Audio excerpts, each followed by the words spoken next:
Who created us? What is our purpose here? What is it that we really live in? What happens after we die? These are all questions that we are seeking out to answer.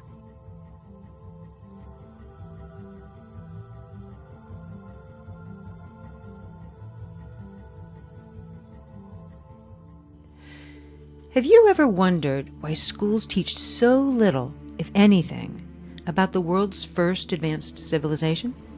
Especially when it introduced so many things we still use today. Why the mystery around Sumeria, which was in Mesopotamia and what's now modern-day Iraq? After all, here are just some of what they gave us.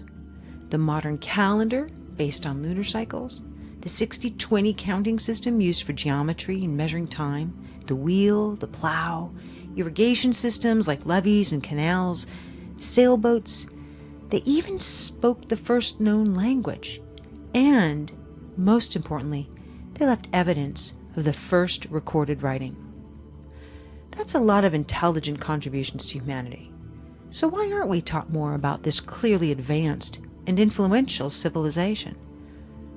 Well, connect the dots and you'll discover why the omission could be deliberate. The Sumerians were accurate in creating many advanced systems, yet we dismiss their history of man as mere mythology. And why is that? Well, if we gave the same credibility to their written history as we've given their inventions, we'd be teaching a completely different version of our origins. And we'd be thinking a lot more about what our future may hold. So let archaeologists continue to debate the history and evolution of man. If you go to the source, here's what the first civilization ever to record history revealed about our past. In 1849, a British archaeologist discovered 14 tablets in Sumeria. To date, these are the oldest known writings, and they date back to the 24th century BC. While the stories on them share much of what other ancient writings say, they put a whole new spin on the other ancient sacred texts. You see, while they do refer to a father of all beginnings, or some kind of ultimate supreme being, the tablets say that the creators in Genesis, the Garden of Eden, Adam and Eve, these were polytheistic gods of ours, otherworldly beings, or just plain out, they were aliens. The entire first two tablets explain who they were and where they were from. Tablet 3 tells of the 6 days of creation, or settlement, on Earth. Later, they explain how the human race was genetically manipulated by these beings and did not evolve randomly. Even the technology Sumerians gave us came from these beings. Are you interested now in knowing more about what the Sumerians had to say about our history? Here are selected legends from the 14 tablets and their parallels with other ancient sources. According to the Sumerian tablets, 445,000 years ago, creator gods, as they call it, came to Earth. The only inhabitants of Earth were wild and undomesticated animals, and early ancestors of man. These beings were called the Anunnaki, which means those who from heaven to earth came. The Anunnaki inhabited a distant orbiting planet called Nibiru, which only entered our solar system every 3,600 years. They describe Nibiru as many times the diameter of Earth and abundant with iron oxide, making its rivers and lakes appear red. Now a side note about Nibiru. According to the tablets, Nibiru's atmosphere began to deteriorate and become a hostile place for life, and in order to restore it, the Anunnaki needed one important element for their atmosphere: gold. Now here are a few interesting facts. There is proof that gold nanoparticles can be used to repair our damaged ozone. It shields radiation, which explains why NASA uses gold foils in their space stations. While NASA is currently aware of 8 official planets in our solar system, there has been much speculation about the wobbly orbit of 2 planets, which points to the likely gravitational pull of a very large mass, which has yet to be discovered. Now, detection of this mass traces back decades, but in October of 2017, NASA published an article called "The Super Earth That Came Home for Dinner," stating, "There are now 5 different lines of observational evidence pointing to the existence of Planet 9. If you were to remove this explanation and imagine Planet 9 does not exist, then you generate more problems than you solve." Clearly, there is potential of another planet yet to be discovered in our solar system.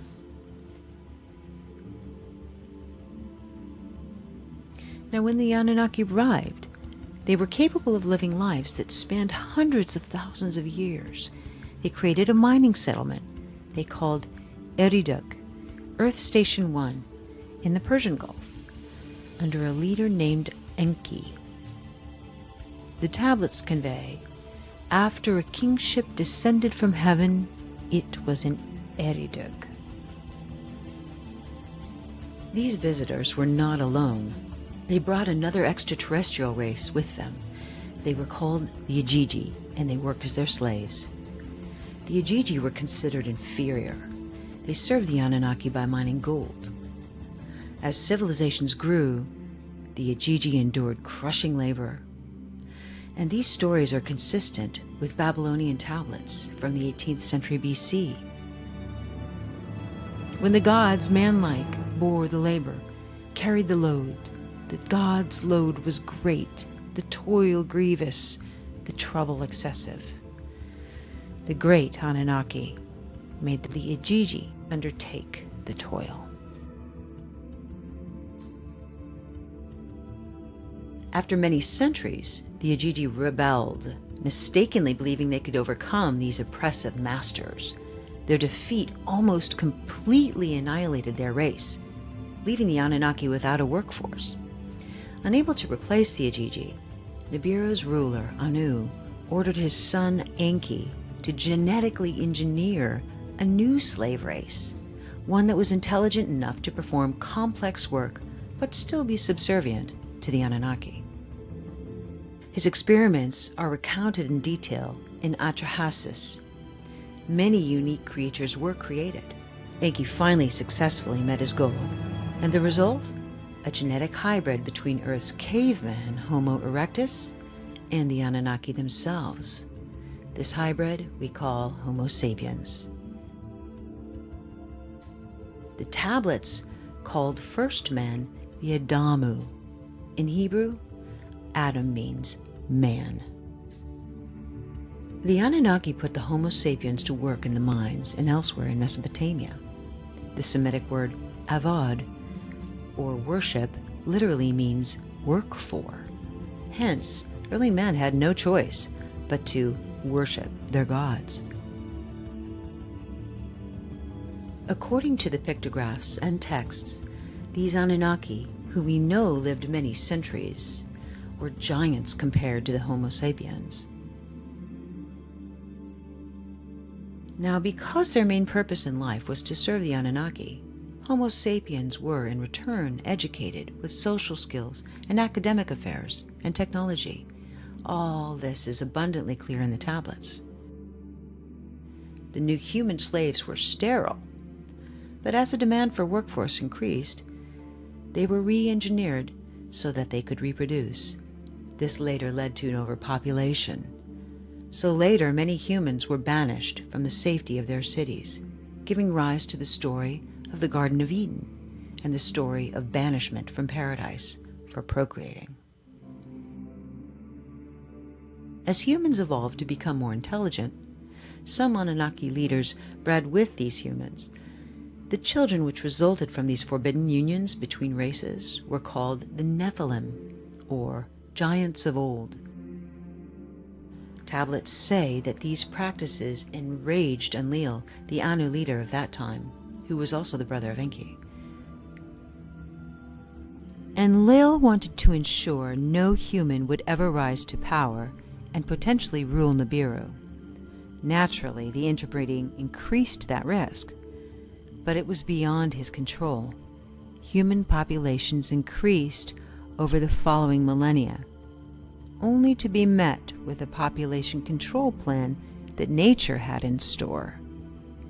During one of its 3,600-year cycles, Nibiru's orbit created havoc on the Sun and on Earth. Nibiru is also called the Destroyer in the Kolbrin, which is an ancient gospel found in Scotland that was omitted from biblical text, much like the Dead Sea Scrolls were. It reads, "Men forgot the days of the Destroyer. Only the wise know where it went, and that it shall return at the appointed time. The Destroyer, its color, bright and fierce and ever-changing, was an unstable appearance, a fierce body of flames." Though stating Nibiru usually passes without causing harm, the tablets describe one cataclysmic event which occurred when Nibiru neared Earth. It says, first, black spots appeared on the Sun's surface.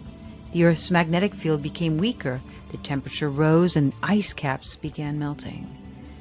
This event we call the deluge, or the Great Flood. It also reads, "For days before the day of the deluge, the earth was rumbling, groaning, as if with pain. For nights before the calamity struck, in the heavens, Nibiru as a glowing star was seen." Well, according to the tablets, Enlil saw the oncoming disaster as an opportunity to rid the planet of humans that he deemed unworthy. He returned to Nibiru, but many Anunnaki chose to stay, instead witnessing the flooding and the destruction on the planet from their celestial boats which circled the earth. It reads, "Then there was darkness in daytime, and at night the moon as though by a monster was swallowed. The earth began to shake by a force before unknown. It was agitated. In the glow of dawn, a black cloud arose from the horizon. The morning light turned to darkness. Then the sound of a rolling thunder boomed, and lightning lit the skies. On that day, on that unforgettable day, the deluge with a roar began." At that point, the South Pole's huge ice sheets collided and fell into the ocean. This would have created tsunamis everywhere, traveling north to the gold mines in Southeast Africa. The tidal wave continued north until it reached and submerged the city of Eden, one of the first Anunnaki settlements on Earth, now located somewhere at the bottom of today's Persian Gulf.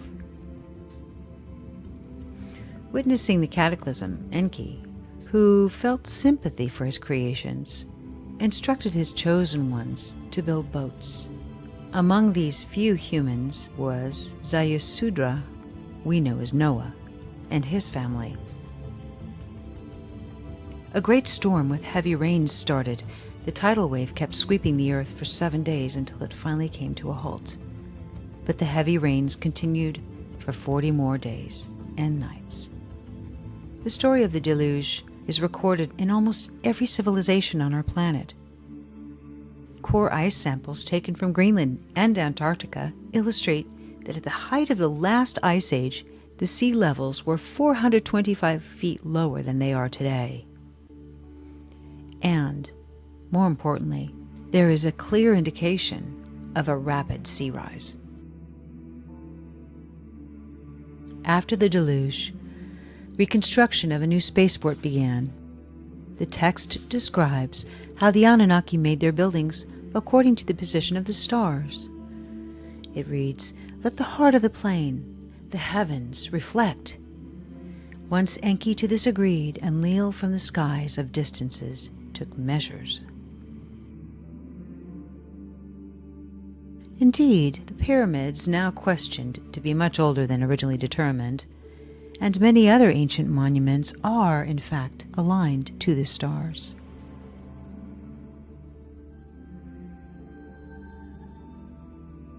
When the Anunnaki finally left Earth, their influence had reached every corner of the world, from Mesopotamia to India to South America. Before they left, they gifted humanity the Sumerian civilization, which was inexplicably advanced for its time, having made a sort of a sudden appearance as a mature and highly organized culture that came out of nowhere. The Anunnaki taught the Sumerians their way of life and established monarchs. Now here's where it gets interesting. The kings would act as their emissaries on Earth and rule the people according to ancient principles. Unbeknownst to man, royal bloodlines were genetically manipulated by the Anunnaki. This would in turn explain the strong aversion by nobility to interclass breeding. Some people speculate that the Anunnaki have deceptively managed to control the Earth through this selective breeding of nobility for centuries, millennia. Others speculate that, as the tablets indicate, Nibiru may once again come close to our planet, and then the Anunnaki will return and restore rule over the slave race they created. This would explain the secrecy around the Sumerian recorded history. Either way, 3,600 years approaches a new cycle. So now that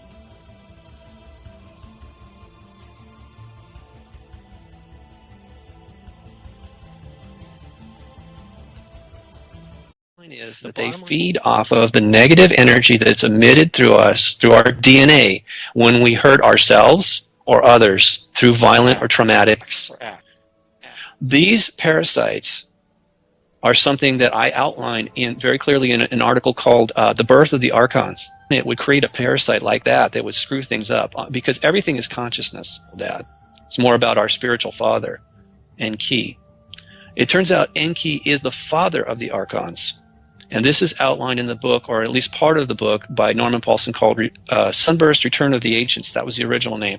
Now it's called Christ Consciousness. Again, you can read that excerpt on my website in the article section under The Birth of the Archons.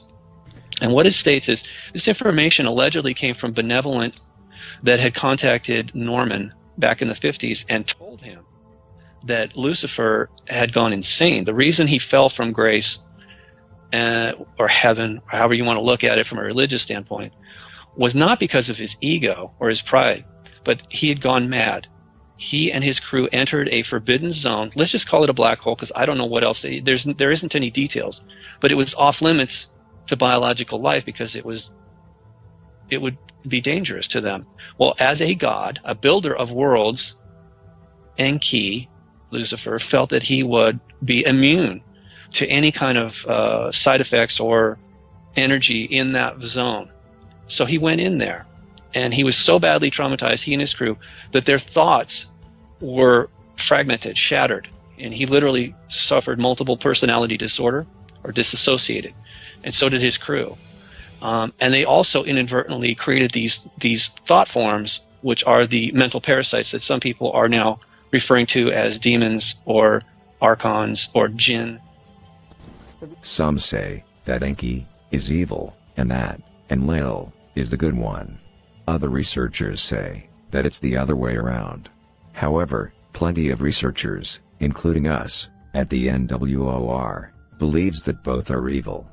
You see, both Enki and Enlil want a one-world government and a new world order that's 100% dominated by either Enki or Enlil. The problem is, though, both of them are arguing over who is going to be the one to control the enslaved people under this one-world government. Both Enki and Enlil are fighting for dominance over the slave race of humans that they all had a hand in creating. In the end, however, both Enki and Enlil are united in their desire to see the new world order, one world government plan implemented, and at key moments, they both will eventually, overwhelmingly, join forces to advance the new world order, one world government agenda, when it comes under challenge by any and all humans. Now, further research into the creation of the slave race of humans takes us to the discovery that not only was Enki involved in the creation of humans, but that a female being named Ninkarsag was also involved. Ninkharsag was also known as 90, meaning Lady Life, because of her expertise in medicine.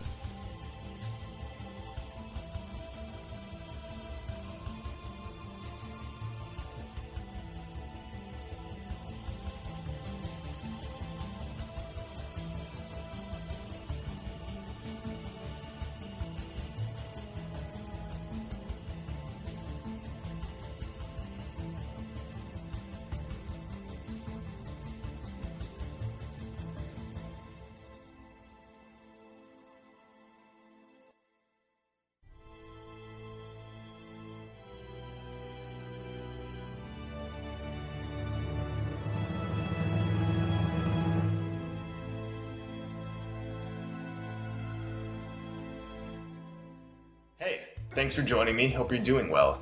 The Gnostic Nag Hammadi texts contain reports of inorganic beings called Archons. They're a type of artificial intelligence infection that somehow seeped into this reality. In Greek, Archons means rulers or lords. These beings see themselves as the rulers and enslavers of humanity. Archons hide like energetic parasites in the depths of our psyche. They send currents of low-frequency emotion and thought to our ego and emotional bodies in order to elicit a low-frequency energy that they can consume. This is their food. This is part of the reason this matrix was set up, so these Archons can keep being fed. Our chakra implants further help them accomplish this. By the way, approaching these entities with arrogance is the correct way to let them know your own divine sovereignty. The false afterlife is a manipulation. Near-death experiences give us insight into this. The light that's discussed is an implant and captures you. It's too beautiful and too mesmerizing not to go in. You simply can't look away. Meeting family members and loved ones is incredibly common in near-death experiences, but these aren't actually their spirits, they're Archons who are manipulating you into crossing over. Who you see has been shown to depend on who is important in your life and what culture you come from. As shown on this table, people from India experience different types of loved ones luring them in during near-death experiences than Americans. It's not static. Whoever was important to you is placed there so you feel most comfortable crossing. We're formless, so the fact that you would recognize a spirit based on its three-dimensional material form, or that it would even retain that form, is a fallacy.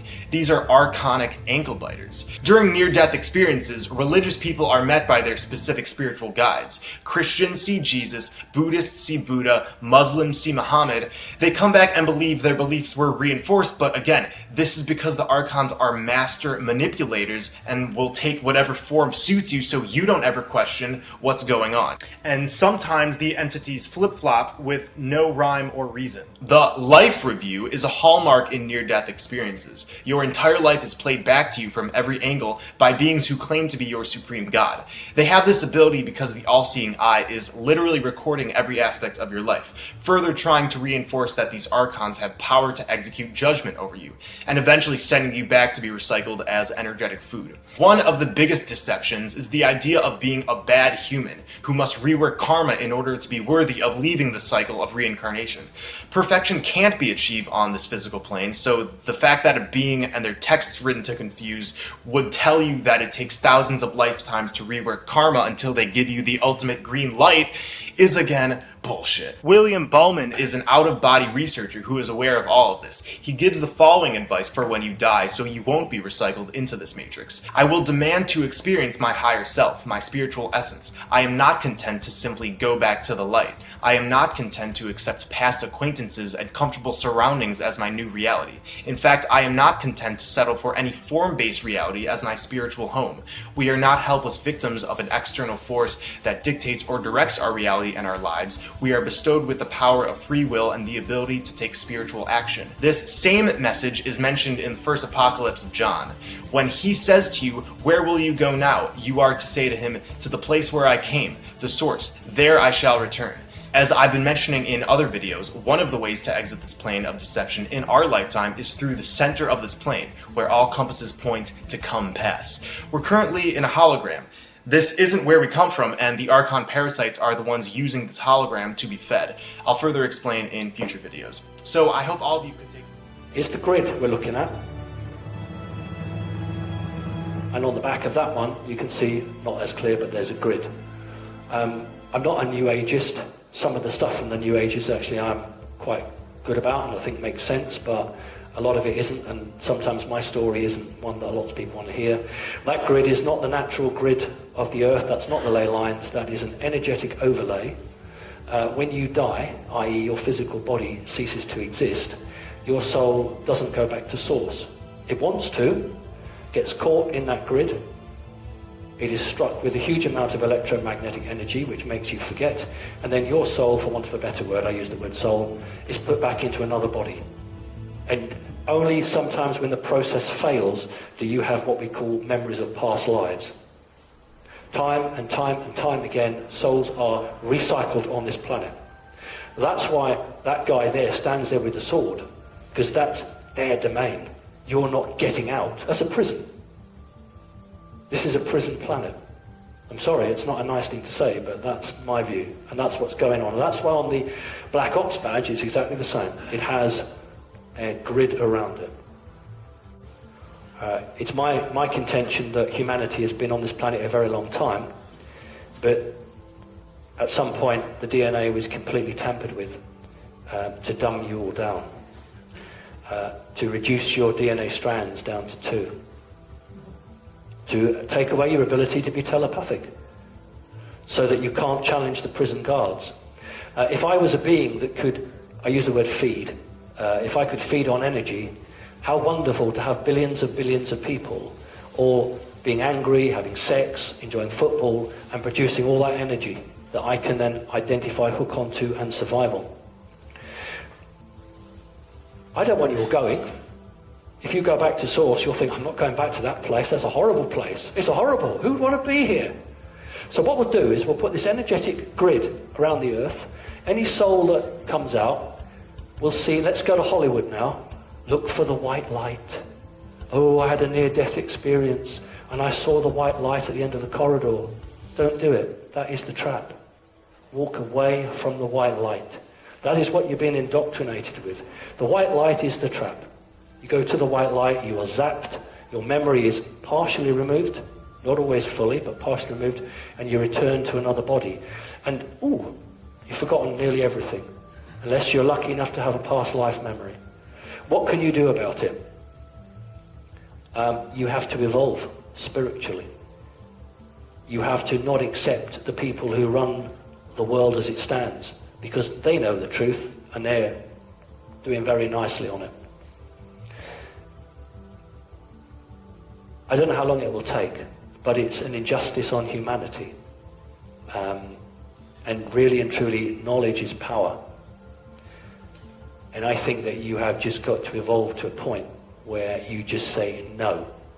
Imagine if everybody in Britain on Tuesday morning didn't go to the petrol station to fill up. Imagine if everybody didn't pay their taxes. You actually have the power. And the only reason that they have the power is because you give them the power. I'm not being rude. I'm not trying to preach to you. That's the reality of it. But if everybody was of one mindset and refused to do something, that would bring them to the negotiating table. How much time do we have for that? 2016 is the last point that they have to make a decision. 2016, they have a portal. They're not receiving any reinforcements, for want of a better word, at the moment. Okay, people will say the reptilians are all gone. No, they haven't, because if they'd all gone, you'd actually be a lot more freer than you are. But the time scale is 2016. Big changes by then. Would you say that this is basically a prison that we did for Oh, absolutely. Yeah, this is a prison planet. It's known as a prison planet. our previous crimes? No, not for your previous crimes. No, right. Particular reason? Right. That's a very, very incisive question. There are a number of people on this planet who most definitely belong in a prison. Now, don't make a joke about it. I'm talking about, as a proportion, we have more paedophiles, murderers than any other planet anywhere. There's a reason for that, because it is a dumping ground, just as Britain used Australia to put its convicts. So this planet is used as a dumping ground. And that's why there's such a huge jump between nice people and bad people. Have moons. It was placed there, and it is a soul harvesting unit. It's used to at the point of death. So they say, walk to the light. If I was you, I would take the other direction. But so then when you go there is highly advanced technology there, which then harvests the energy from the soul and the trauma and the sadness of the death of a loved one. It then takes that, wipes the memory from the person, and then at the point that it's necessary, recycles the body or the soul back into another body on Earth again. So it's a continual loop. That's what the Ouroboros is. That's the snake swallowing its own tail. It's infinite. So essentially, human beings on this planet have got caught in a time loop, and there is once again an opening to leave. We had an opening to leave when 13,000 years ago, when Atlantis fell. We didn't make it, so then we had to start again. Now again, there is a window opening where we can leave and separate and get out of the time loop that we're in. But they are pushing. So okay, so we're at a point. They're upping their game themselves. They're upping their rituals and their game themselves. That's why the Baal temples have been opened in Times Square and in. How you guys doing? Thanks for joining me. This is the Adventures of Mark Twain, and what you're going to see here is that they're rubbing something in your face. I've been telling you, when you die, you need to avoid the light. That's a trick. You're going to end up at the moon, and you're going to have your memories erased, and you're going to be placed back into another womb to live out another lifetime here in the free energy matrix. You're a star at your heart, and you've been trapped in your body, which your 50 trillion cells, your kundalini, which is you have a star at your heart, and now it's forced to take a shit, get horny, get hungry, a pain in your heart, a frog in your throat, a headache, your scalp tightens up. You've been trapped in your body, and once you free from your body, you need to head for the darkness, for the void. And you need to quiet your head and project from your heart. And they're going to show you this. Take a look. Shh, be quiet. Shh. Now see, he's not entering the light. Heaven is not where the light is, people. You need to enter the void and understand something. You're a powerful creator, as powerful as any other out there. And when you enter the void, you can create from a thought, and your thoughts need to be coming from your heart. Otherwise, whatever you think is going to immediately come into existence, and you're going to end up creating a hell for yourself out of fear. So you get fear, which would be coming from your head, and love would be coming from your heart. And you need to quiet down, because whatever you think is going to immediately come into existence in the void. So they're telling him. You see that? Shh. So let's be very clear with you. When you die, you're going to want to head for the void and shh. Because whatever you think or feel is going to immediately cause something to come into existence. And you need to make sure that you create from your heart. Shh. You're going to need to quiet those thoughts in your head. And you need to go within. So when you get to the void, you need to go within to your heart and start creating from your heart. Because you will create a hell for yourself if you're not careful. So now you're in this machine right now on the free energy matrix, and things don't immediately come into existence. If you want a sandwich, you need to. The world you're in is powered by intent. If you intend to make a sandwich, you're going to go get yourself some bread and whatever toppings you want on your sandwich, and you would be able to create a sandwich then. And that would take some time. If you don't have bread, you're going to need to go to the store. It's going to. You see what I'm saying? This is not the case when you head into the void. If you want a sandwich and you think a sandwich is going to appear. if you think of something scary, it's going to appear instantly. And you could find yourself in a world of hurt really quick. So when I say you need to go within to your heart and find your own light, I'm serious here. If you don't, you're going to end up creating a hell for yourself. So let's say you're not ready for the void. Then you can find your way back to the sun. You're a fractal of the sun. The earth is a fractal of the sun. Now, you were fashioned from clay, and you're going to see this right over here. We're going to show you Tom Sawyer. Again, the adventures of Mark Twain. And this is Satan's world that you're trapped in. Take a look. Who are you? An angel. What's your name? Satan. Uh-oh. What's the matter? Nothing. Only it's sure a sorry name for an angel. Please, come in. See, you were lured into the solar system. The fake construct, the soul lure. You were lured in. Your soul was lured into a cage, into a box. You're on a flat earth plane. They're rubbing in your face. Satan created you to do work. He brought you in here to do work. He can create more of you when he needs you to do work. How do you learn to do that? I didn't learn it at all. It comes naturally to me, like other curious things. Are you hungry? Sure am. What kind of fruit do you like the most? Oranges, apples, Grapes. Now your children are the forbidden fruit. You know, look up vampire therapy, you'll see that the blood of your children reverses aging. Now, you say to your kid, you're the apple of my eye, the apple doesn't fall far from the tree, you know at the teacher's desk there's an apple, we're talking about the family tree here. So Adam and Eve would have eaten their first child. See the frog over here? They always make sure there's a frog in all your shows, or a lizard or some reptilian. You have a reptilian core to your brain. It's responsible for fight or flight. You're a slave class reptilian. You're the food class. Now see, he's handing them balls of clay. Humans are fashioned from clay, angels are fashioned from light, and the jinn are fashioned from fire. When you die, you can go back to Mother Earth. You were fashioned from the clay of the earth. You can go back to the earth.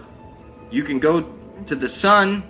Now they have you fearing the hell beneath your feet because they don't want you going back to Mother Earth, and they certainly don't want you going back to the sun. You're a fractal of the sun. You only survive by way of the sun through the plants and animals that you eat.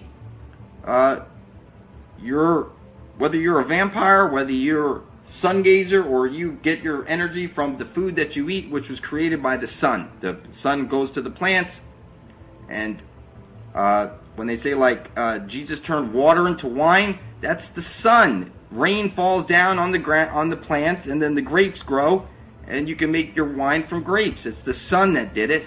You get all your energy from the sun. You've been fashioned from clay. You can go back to the sun if you can make it. But you're going to enter the light, which is going to be a false light, and you're going to end up in the Pac-Man moon with your memory erased, and you're going to be placed back into another embryo in your new mother. And I know this is hard to grasp, but they rub this stuff in your face. People think in the beginning of DreamWorks, they show you the man fishing for souls from the moon, and you played Pac-Man where you chase down your own soul in the Pac-Man moon. They're showing you here the clay and everything. And look, everything's in plain sight, people. The truth is hiding in plain sight. Now, Interesting. Even though you are a worthless, greedy lot. a worthless, greedy lot. That's what you are. You need to worship each other. Time and money needs to go. You have gold fever virus. You let people die over this worthless paper backed by your own stupidity. Everybody's so greedy. Nobody knows how to share. I mean, it's just crazy. I know that it's hard to grasp these things, and you're going to need to understand something that you were told, you should have been told, I guess, and your church would have told you the story that God told Satan to worship man above God himself, and Satan refused, and he was cast down to earth.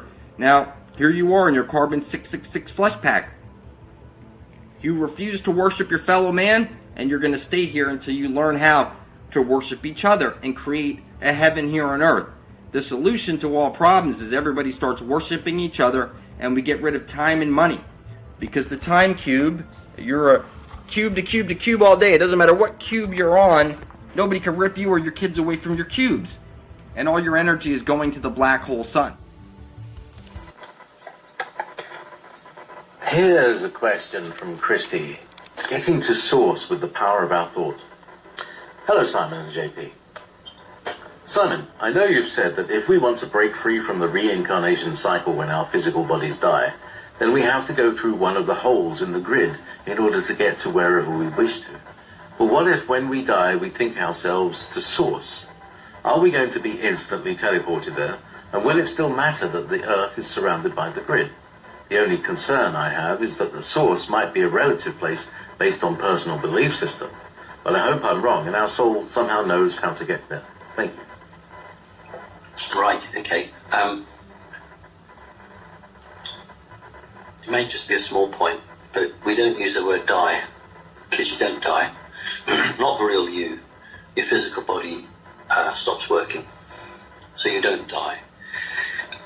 One of the training mantras that I give people who ask me these questions, say literally you have to decide whether you want to go back to the star family, your soul family, or whether you wish to go back to source.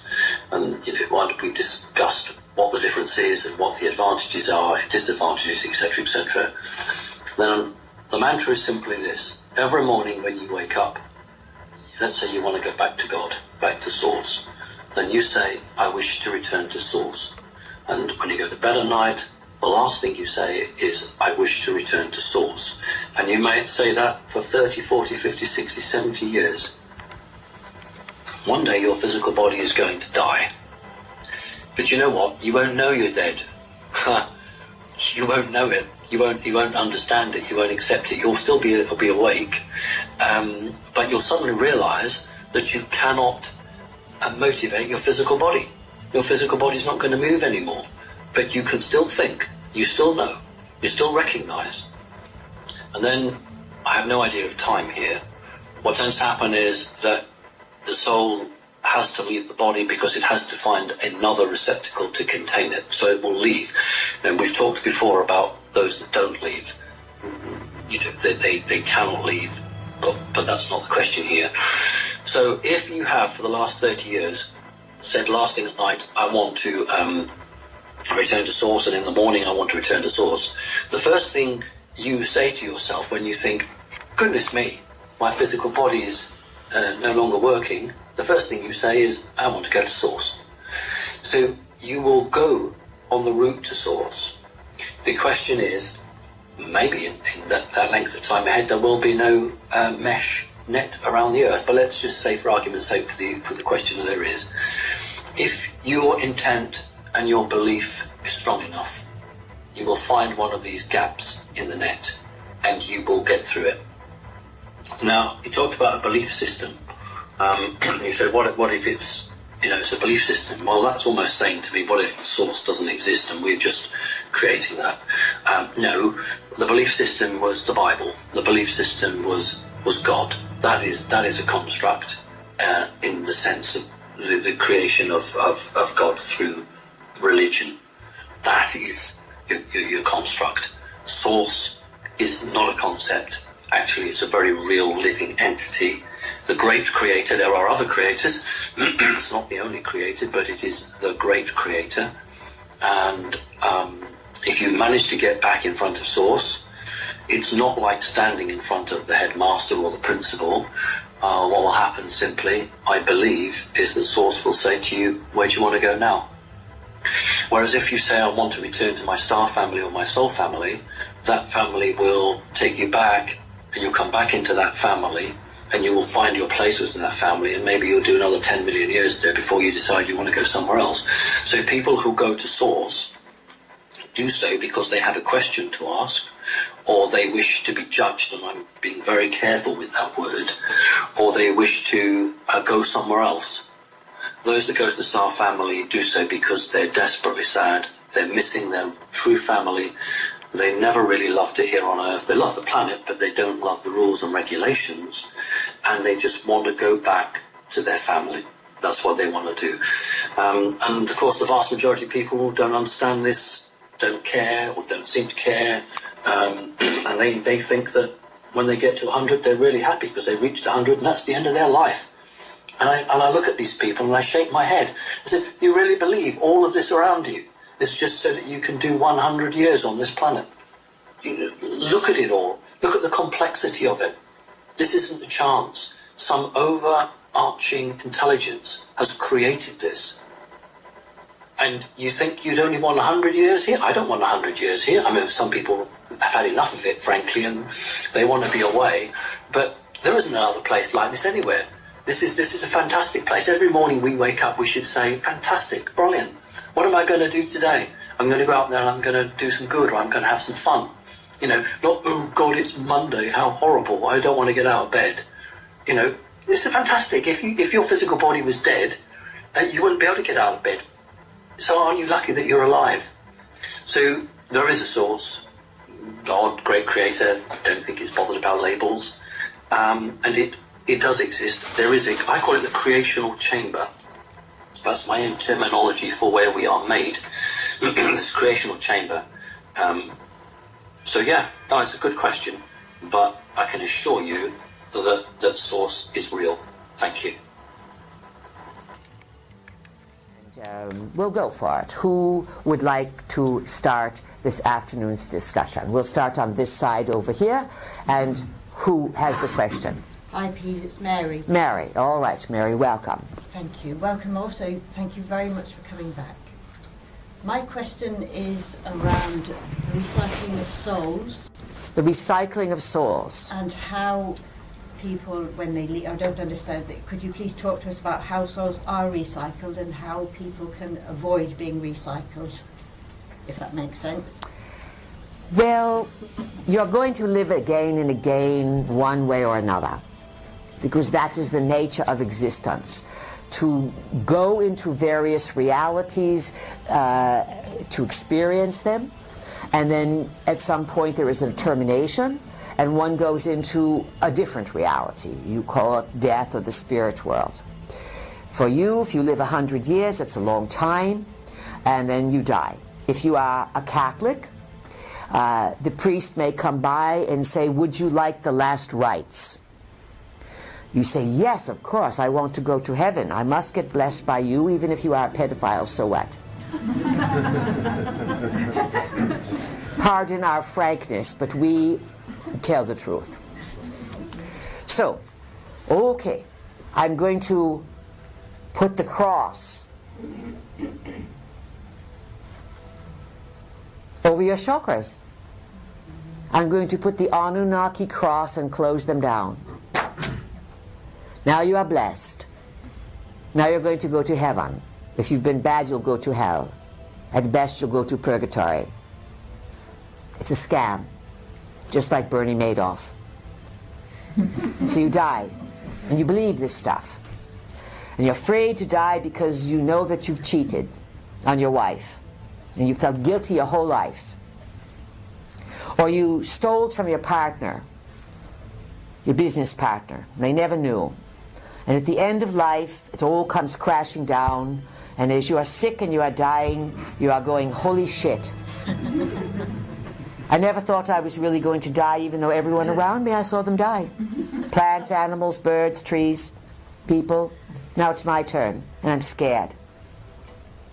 Well, I was a Catholic long ago, and they talk about heaven. I think I'll go back to it. I'll get those last rites, and I'll pray that I don't end up in hell. And maybe St. Peter will give me a bit of a kindness. So you go over with those beliefs. Guess where you end up? At the Anunnaki Recycling Center. What can we say? We really appreciate your ability to laugh at these stories, because then you are set free from them. Now, do you realize if this was 500 years ago and we were saying this, we would all be dead shortly? Is this a given? It's a given, because that was the time of the Inquisition. You're in a new kind of Inquisition today. In Inquisition, it is called political correctness.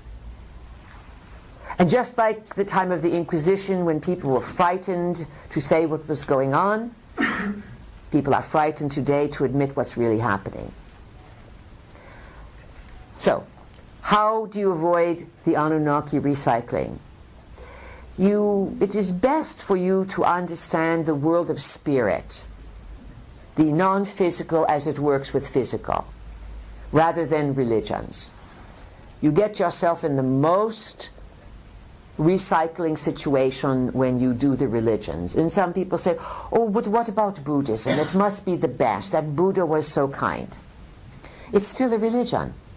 And if you look at the history of the Buddhists, they pillaged and raped and killed and flailed all kinds of people. And then they have this kindly Buddha. Listen, you are tricked. And you need to have a plan. You're all going to die. And the best plan you can have is that you intend to take all your wits with you, and everything you've learned in this lifetime you can accumulate as knowledge, and you intend to go over to meet your loved ones, and if they are trapped in the recycling, then you come to the party and you say hello and you go further.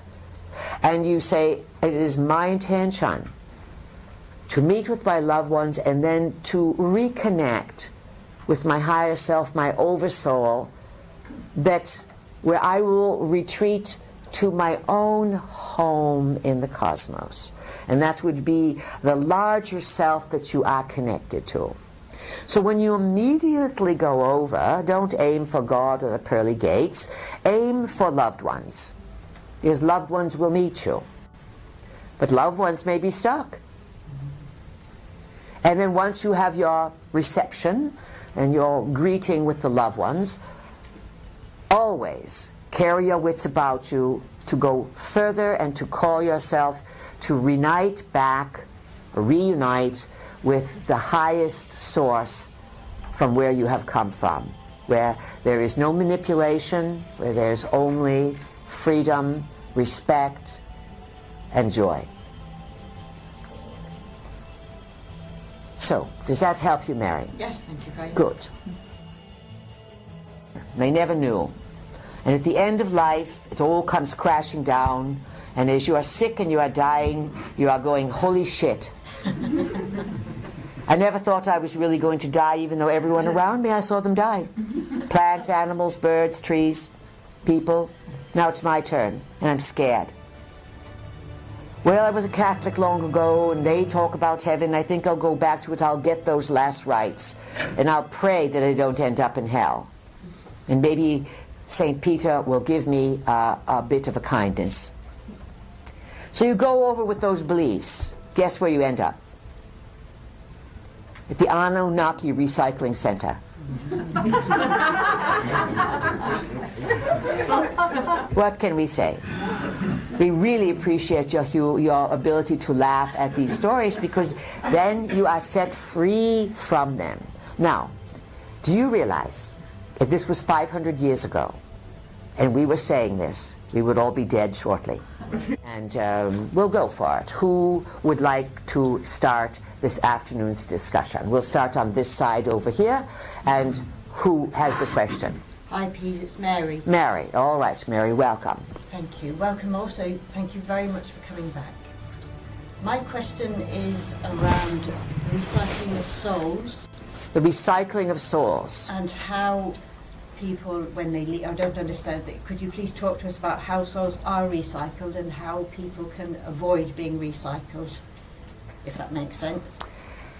Well, you're going to live again and again one way or another, because that is the nature of existence. To go into various realities, to experience them, and then at some point there is a termination, and one goes into a different reality. You call it death or the spirit world. For you, if you live 100 years, that's a long time, and then you die. If you are a Catholic, the priest may come by and say, would you like the last rites? You say, yes, of course, I want to go to heaven. I must get blessed by you, even if you are a pedophile, so what?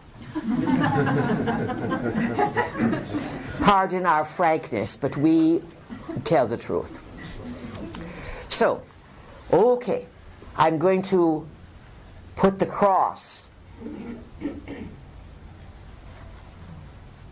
over your chakras. I'm going to put the Anunnaki cross and close them down.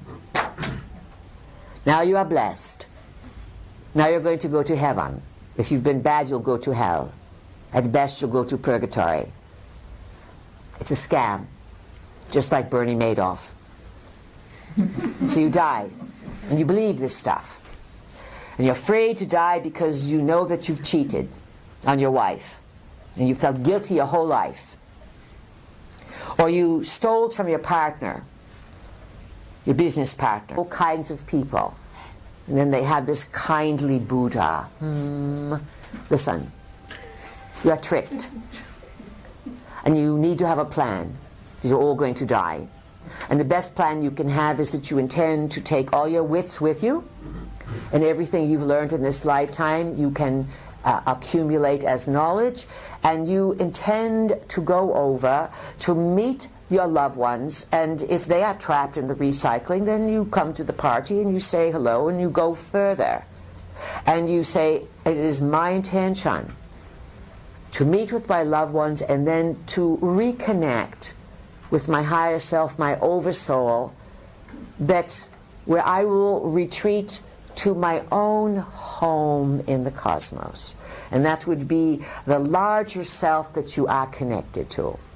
So when you immediately go over, don't aim for God or the pearly gates, aim for loved ones. Because loved ones will meet you. But is this a given? It's a given, because that was the time of the Inquisition. You're in a new kind of Inquisition today. In Inquisition, it is called political correctness. And just like the time of the Inquisition, when people were frightened to say what was going on, people are frightened today to admit what's really happening. So, how do you avoid the Anunnaki recycling? It is best for you to understand the world of spirit, the non-physical as it works with physical, rather than religions. You get yourself in the most recycling situation when you do the religions. And some people say, oh, but what about Buddhism? It must be the best. That Buddha was so kind. It's still a religion. And if you look at the history of the Buddhists, they pillaged and raped and killed. Oh, sure. I started doing some. I just couldn't go back to sleep. Okay, so I started doing some more research about this whole concept, which I've told you and your audience before, that I'd been given some clues that Lucifer not only was real, but that he had a real problem. He suffers from multiple personality disorders, and he also has inadvertently he's infected himself with these mental parasites that he accidentally created. He and his immediate his cohorts, spacefaring crew. Yeah, well, and I had told you before that the information I got was from a book called Christ Consciousness by a guy named Norman Paulson, who was a friend of my father. Now, in there, he claims that back in the 1950s, he was contacted by benevolent human extraterrestrials who told him this story about how Lucifer had ventured into some weird forbidden zone, like a black hole, and he was so badly traumatized, he and his crew, that they became insane. They went mad. And I told you I thought maybe that somehow that he was infected from a source external to our universe. But after I went back, last time we talked, I went back and reread that information. It says very clearly there that when they were in the forbidden zone, wherever that may be, and they went insane, that is when they accidentally created these mental parasites, which have various names, such as demons or archons or jinn. All right. Okay, so, and those things are extremely real. They're very dangerous, and they're very prevalent in affecting our consciousness negatively. So you do not believe that Lucifer was a fallen angel? Well, okay, let's be clear here. The word angel just is Greek. It means messenger. I don't see him as a messenger. Before he went mad, he was a builder of worlds. He and his the people that work with him, they were from another planetary system or something else. Yeah, it's not the 12th planet or 10th planet or whatever. It's not Nibiru. He literally came from the Orion constellation. He comes from a royal family. You can read about this in Sitchin's work. He's the one known as Enki. Okay, all right, that's who he is. All right. Well, that is who he is. I know this really. I'm sorry. Like I have to apologize up front. I know this upsets people when I say this, but it's just the way it is. Okay. And also, I'd like to clarify. I do not hate or fear Lucifer or Enki or whatever you want to call him. The guy has so many different names. It's a little bit absurd sometimes to try and keep up with it. But he is a real person. He's also a shapeshifter. My understanding is he's an amphibinoid. A humanoid that is amphibious. We know this from the descriptions of him in the Persian Gulf. He's known as Oannes, coming up out of the water and giving mankind civilization, as it were. What does he look like? Now here's the problem. As a shapeshifter, he can look like anybody that he wants at any time. At any time. So a lot of people have met him and didn't know it. And even I didn't know it, George. That's the other thing I should clarify. When I spoke to you 2 years ago, I said that radiant being of light that I met on the mountain in Malibu in 1985, I wasn't sure who that was. All he said to me was he's the Father. Did you think it was a godlike figure at the time? Well, of course. Yeah, of course. who wouldn't? Yes, but I was being attacked by the mental parasites that I encountered earlier that day when I was working security at the beach in Malibu.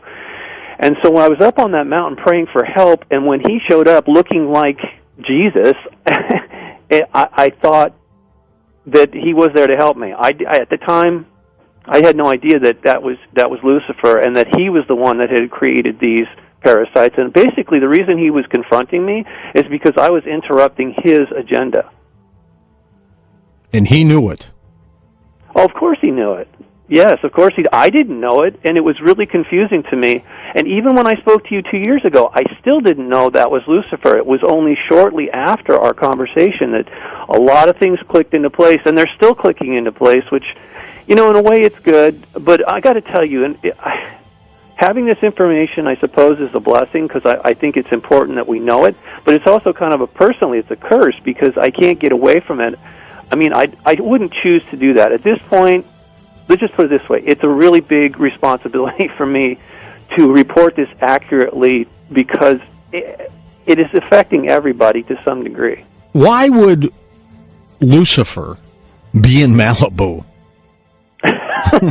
Yeah, that's a good question. That's what I wondered, too. But apparently, he considers this entire planet to be part of his empire, his illegitimate empire that he started. We don't know. I'm guessing over 400,000 years ago.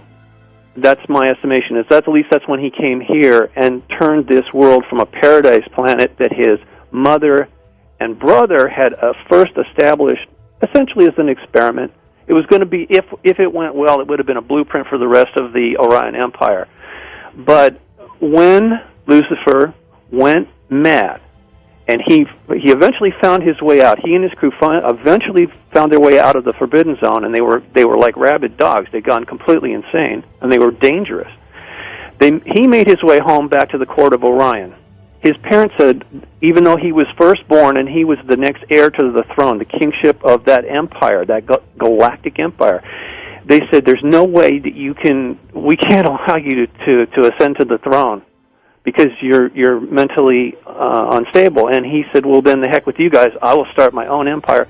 That's where the war in heaven started. And eventually, it wasn't his ego.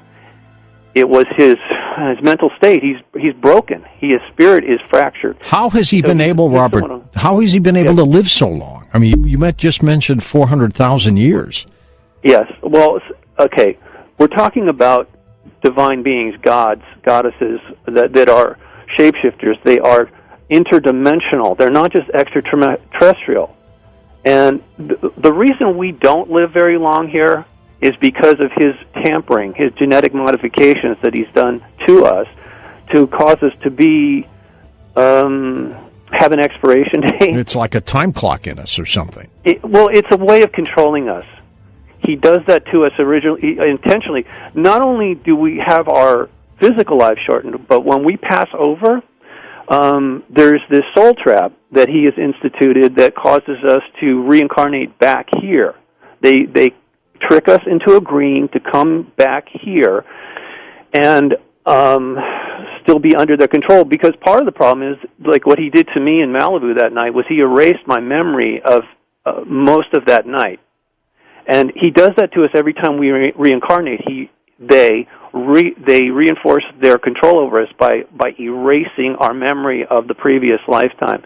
So it makes us much easier to control. With what we know of as Satan, is that Lucifer? Yes. No, that is... Oh, God, here we go. Very controversial. No, my understanding is that is his son, Marduk. He's also known... In the Egyptians' pantheon, he was known as Ra. What a great family this must be, Robert, huh? Well, no. Here, let's come on. Let's be fair. These are divine. I know it doesn't make sense, okay, but I've had to come to grips with this. My first reaction, George, when I finally realized who I was dealing with, I was pretty upset. You can imagine. Nobody likes being lied to. Right. But one of his titles is the father of all lies. He's not just doing it to me, okay? And he's incapable of telling the truth. I mean, I don't know. Have you met anybody ever that has multiple personalities? Yeah. Oh, sure. Absolutely. Okay. They're very they're incoherent in the sense that you never know which personality you're dealing with, and there's an internal conflict going on. So they lack integrity. So here's the thing. I told you before, evil is an infection, and I can prove that now. I am in the process of making a video about this, and it's also in my next book called The Malibu Chronicles. Well, you may be right about that. It may be an infection. Well, I'm actually sure. I found the evidence over the weekend. I'm really jazzed right now, George. I mean, I'm excited to talk to you and your audience, but let me tell you, this is not just a casual conversation we're having. I am going to force the issue. There's no way they can deny this any longer. You know, the reason they hide and do what they do covertly is because they know that we're not stupid. And at some point, if we figure this out, that we will take action individually and collectively to liberate ourselves. And they don't want that. They actually need us on some level because they have become parasitic and predatory, and they feed off of, as I told you before, they feed off the negative energy that's released through our DNA when we hurt ourselves or others. This is why they're constantly provoking us, right? Dividing us and provoking us to do harm. Robert, just imagine you're standing face to face with this God, this madman, the fallen angel, whatever you want to call him, and he is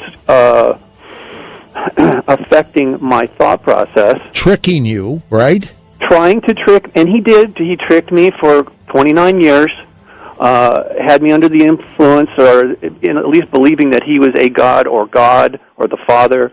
And so at this point, I just have to jump ahead, give you a further update. When I spoke to you in 2014, what I knew at that point, that he would be returning under the false pretense that he was here to save us. And this is going to be sanctioned by the UN and the Vatican. The reason he's coming back is because this is to complete the final stage of his agenda currently, which is to take a contingent of human beings, upgrade them to a cyborg level through AI, nanotechnology, nanobots. Those few humans that have been so-called upgraded are going to be part of a strike force that he teleports or sends through a portal directly to the court of Orion to attack on his behalf. So in other words, they'll become the point guard of his force. Now,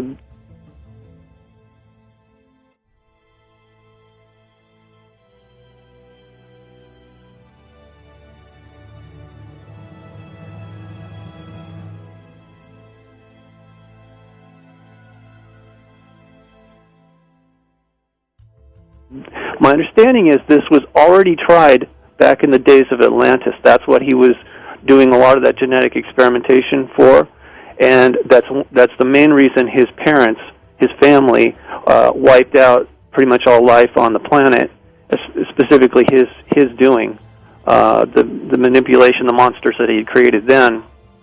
were wiped out. And as you know, I know a lot of your audience knows this too, America is considered the new Atlantis. At least that's what Francis Bacon wrote, right? Right. So it is what we are, what we've become, and this was all by design. None of it happened by our own doing. How to exit the reincarnation system. We have all heard about the tunnel of light that our soul follows upon leaving the physical body, but what is the true meaning of the life review?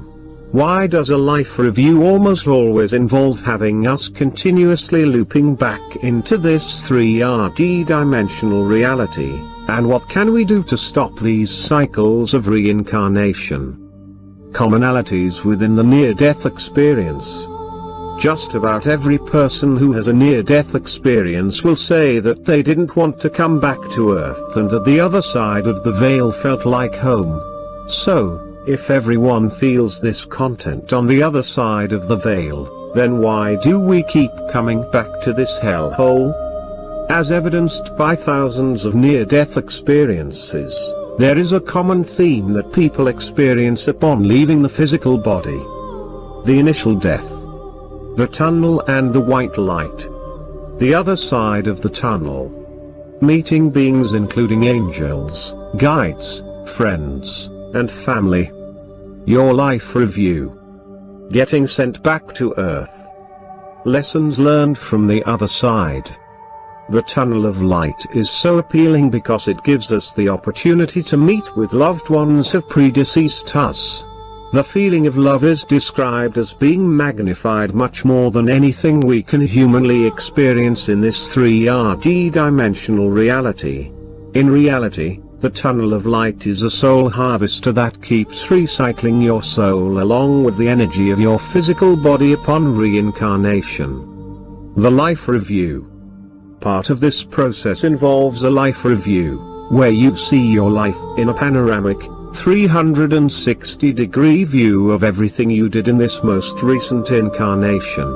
Then, you see your life from the perspective of everyone you met within your previous incarnation. You may see how you hurt someone's feeling when seeing your life from their perspective, or you might see how much happiness you brought someone else after doing a kind deed for them without expecting anything in return. Many times, you will be with a source-like being who appears to be all loving and will laugh with you at your life review, yet the same being will send you back into this 3D dimensional reality after a life review, despite how happy the person is to be on the other side of the veil. Spirit guides. We are all assigned spirit guides, but who are they, and ultimately, what is their main purpose? Is it possible that they are merely representatives for those who have kept us looped within these perpetual cycles of incarnations? According to those Penra papers, I am not very keen on many of the spirit guides who come and get you after you have departed from your body at body death. Most of them are Syrian helpers, such as non-physical vegans and greys. Be particularly on your guard if they tell you to follow them into the light or to the tunnel, or go see relatives. If you choose to go with them, you will end up in the Syrian recycling system again with full amnesia, and then being shot down into a new body here on Earth. I once had a dream where I was about to incarnate into this 3D dimensional reality. I was placed in an elevator-like room, which represented the descending process to Earth. I remember being in this place many times beforehand but could not remember what I was supposed to do next. I was on the top floor, the 14th floor, which meant the 14th dimension. My memory was so badly erased that I couldn't remember how to descend to Earth. This is a test we receive on the other side to see if any memories were remembered, and if so, then you would have to go back and have them cleared again. There were other tests to see what I remembered, but I can't recall what they were. These were the last fragmented memories of the other side before I was born. It's possible that there is an elevator-like area designed to erase all of your memories from previous lives and the other side of the veil. Granted, there are some guides who volunteered to come here to truly guide you out of this cycle of reincarnation, and chances are, if you're reading this right now, your spirit guide is one of them. Human resonance. You may be thinking, how is it possible for a great to show love by being a spirit guide? Please keep in mind that they are using technologies beyond our comprehension in order to wipe out our previous life's memories. The human resonance on Earth has been at 7.83 Hz for what many people believe to be thousands of years. Recently, the resonance has been rising as high as 8.15 cycles per second. You can find the daily human resonance here. It is on a Russian website and is translated into English. Just click the frequency link on the left-hand side of the page. What if the tunnel of light was capable of creating a resonance of 1,000, 10,000 or even 1 million cycles per second? What if the greys were impervious to the human resonance or were programmed to appear as spirit guides, upon the death of the physical vessel, to convince us to enter the tunnel of light? At this point in time, you would feel immense love and would innately trust them, based on an artificial program designed to keep you trapped in the recycling system of reincarnation. Ultimately, it's not loving that one would feel, it's just another artificial system of control to keep us locked into this current system of negative energy. Past life regression and soul groups. Through past life regressions, we know that all of our past lives are either stored within our cellular DNA and or within our soul, yet we are unable to immediately retrieve these memories. When under hypnosis, you can remember the most minute details of a past life, but once you come out of hypnosis, you have a hard time remembering what you had for dinner yesterday or who the last person was to call you. Does anyone else find this particularly odd? How is it possible to remember, in detail while under hypnosis, our past lives, and why do we keep incarnating with the same cast of characters? How to exit the reincarnation system? Just by having this knowledge upon death, you can opt out of the reincarnation process without being persuaded to come back for having to repay negative karmic debts. Many of those who have predeceased us have already bought into the system, but if they have not yet reincarnated or have made a soul contract, then they may also be saved from having to do this, yet again. It's truly a brilliant strategy by the Archons to use the energy of love against us in order to keep us coming back as economic slaves to a system that feeds off of our energies. Remember, as above, so below. Just about everything we have been taught is a lie, including why we need to constantly incarnate into a system of economic subservience. Upon death, we take what we have learned, including our personality. We also vibrate at a certain level, so as you increase your vibration now you will take all of your hard work with you. Remember to connect with your oversoul before entering the tunnel of light, or ask your guide to help you to connect to your oversoul. If you wish, you could tell people about the tunnel of light before they enter it. If you enter the tunnel of light, do not allow any counsel to convince you that you need to repay any karmic debt. Any perceived karmic debt was part of what you decided to experience. This doesn't mean that you should have no guilt for intentionally harming someone, because ultimately, we should love everyone and respect everything. If you do decide to come back to help this planet, do not agree to come back to this 3D dimensional reality of systemic control through a soul contract. Come back on your own terms, which includes the remembrances of all previous lives and everything you have learned throughout your incarnations, as well as on the other side of the veil. You could come back into a fifth dimensional version of Earth, but only choose this if you are certain that it is a version that is not under the control of the archaic system. You could also choose to come back as a non-physical guide to the old 3D dimensional system to help others, just as our guides have done. Ultimately, Your true peace will be found once you realize that you are Source, Creator, and you have the ability to create worlds and galaxies that are harmoniously filled with love outside of this system of control. I stumbled upon this video today that shows how the truth is sometimes hidden in plain sight on Star Trek Voyager, Coda episode. Please find the time to watch it. The following is an excerpt of the description of this video. The ghost of Janeway's father reappears, trying to convince her that it is over and that there is nothing left there for her anymore. But Janeway is not ready to accept it. Her father tries to convince her that all her attempts to deny the reality of her situation will only hurt her more, for as time wears on, she will realize how potent and destructive loneliness is, seeing the people she loves to move on with their lives without her in it, being forever shut out of their existence. But Janeway is still not convinced, insisting that she is just not ready, that she'd rather be there in spirit than not at all, because a captain doesn't abandon ship. As the ghost of her father keeps pushing her into making the decision to finally leave this world behind, she suddenly sees a vision of looking up at Chakotay and the Doctor, still on the surface of the planet, as if they are still trying to revive her. A second and third vision makes it obvious her experiences in the afterlife are not reality. She realizes that the person lying on the ground on that planet is the real Janeway, and that all the things she has been experiencing since her alleged death is a hallucination. The alien being finally reveals his true identity. He states that his species, at the moment of death, comes to help the dying understand what is happening in order to make the crossing over an occasion of joy.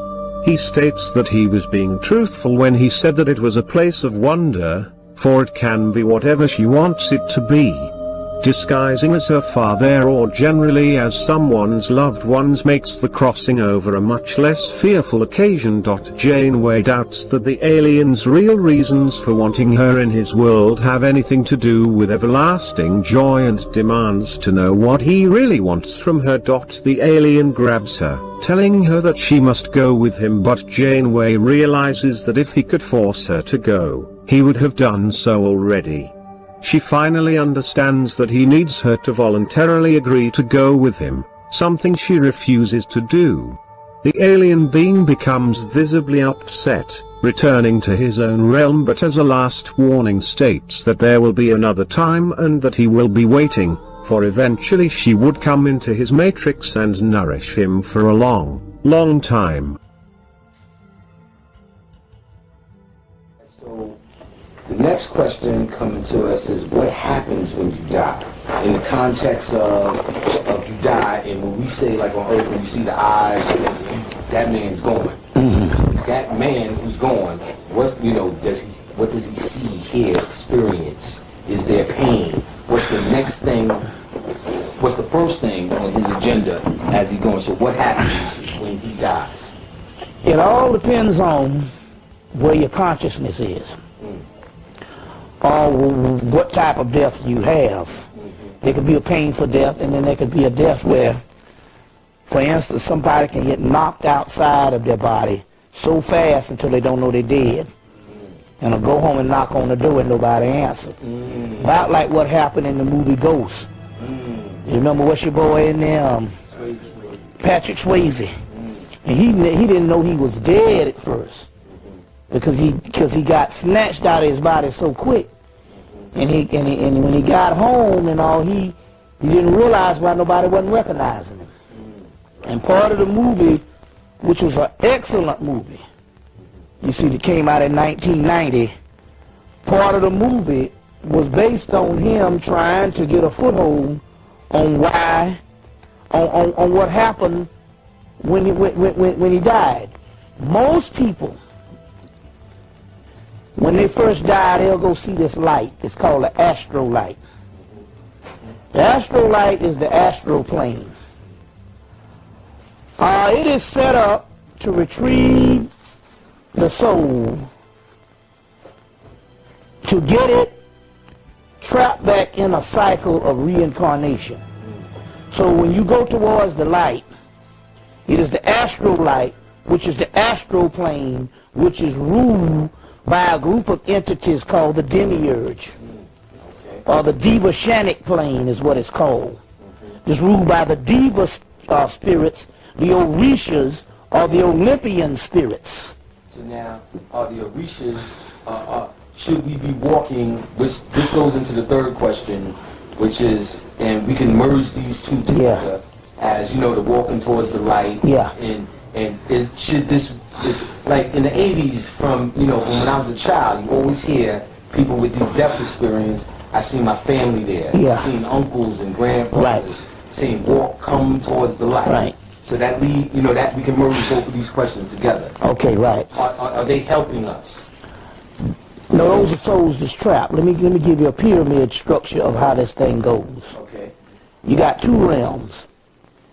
You have the Devashanic plane, which basically snatched the souls up to get them ready for a cycle of reincarnation. Now that reincarnation can be 50 years, 100 years. The older the soul, the longer it takes to reincarnate. The younger, and especially those ones that don't have a soul, because you do have those people, they can reincarnate faster. So you to reincarnate faster, we'll give you the what's going on here. It's being ruled by a group of entities called the demiurge, the Olympian deities, the Orishas, the Devas, the shining ones, and their light is a prism. It's the astral light, and in so many words, they get you into this cycle of reincarnation, or what I would like to say, reincarceration. Doing time on planet Earth, reincarceration. I see. You see what I'm saying? This is the lowest plane. No one really needs to really be here or wants to be here. It's got good sense, other than when you take on a human body. You are duped into being here, because the first thing happens, which is so bad about it, is if you came back as an adult, you would understand the game. Hey, wait a minute. I'm doing this shit over and over and over again. That's why they snatch you back into a small brain of a baby. Which means that small brain is almost like a piece of oblivion. It's so dumb until it has to regain memory. And although it's regaining memory, and it has certain elements of the previous life, as it gets more and more morphed into the life that it is now incarnated in, that life basically diminishes or extinguishes the life prior to it. So the brain is developed to, number one, tap into, number one, coincide with the life that it is reincarnated into, and give data, and to basically notice the world that is encased in. But it's also developed to somehow suppress the previous life, which is only in the memory of the soul, which the connection of that soul is the pineal gland, the brain up under the brain. So in so many words, all this is a cosmic trick by a group of entities that only exist through your ignorance of your soul and your knowledge of the universe that gives them their energy. So in so many words, they exist through you.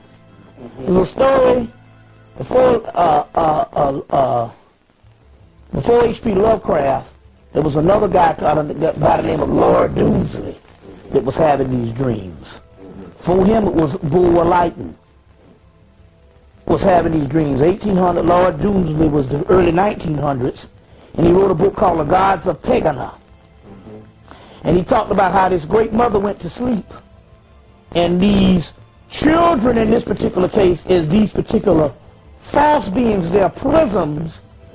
They don't have the power to be the gods of the universe or the gods of the omniverse, but they have the power to create an alternative world for themselves by trapping souls in those worlds And those souls are being dumbed down based on some type of trap. That is the human brain that is developed from a child. So the gods of Pagana talks about they have one particular god that is one of these children gods, and he beats this drum. And he beats this drum to keep a certain pulsation of sleep, you see, for not only the great mother who's in a slumber, but the children that's in a slumber. And should that beat ever stop, the old gods will wake up. You see what I'm saying? In this particular case, if you break it back down to the human physiology, it's talking about the brain. It's talking about the brain. The demiurge. So that light that you go to is their realm. Hi everyone, and welcome back to my channel, Chanel Beta. Thank you so much for joining me. This is going to be another one of our spiritual series videos, but this one's going to be face-to-face this time because I want to talk to you about a really important topic that I've been meaning to do for quite some time now. And it's basically, we're going to be talking about today how to exit the matrix. And we're going to be talking about the matrix. So this is about how to exit the matrix when you pass, when you cross over, when you die. So I don't know why, but I am so nervous with this video. I'm just like, normally I don't get nervous anymore with my videos, but I'm so nervous because I think this is a really big one. It's a really big truth that I'm sharing. So that's why I'm nervous. But, you know, we'll let it flow out. And, you know, this is something that everyone should know. It's really important knowledge to know in your lifetime. It's important that you remember this as well. This is just a little disclaimer. This is my opinion based off my personal life experiences, my spiritual experiences, and the knowledge and information that I've researched as well. So this is my personal opinion. You could deem it as a conspiracy theory. So, you know, please don't come in the comments like trying to comment a huge long thing saying about how this isn't true and everything, because personally, I'm going to view you as someone that has a dark agenda for my channel, and I'm going to permanently ban your comment forever. So don't comment that on the bottom. Okay. All right. I'm so nervous. Okay. So basically, I've been on a spiritual awakening journey since I was 15 years old, and this is going to be a conversation about duality and the matrix. So basically, in my opinion, we live in a matrix energy reality. We live in a computer generated simulation reality, kind of like what you see on the Simpsons with all the green energy, like the grid, right?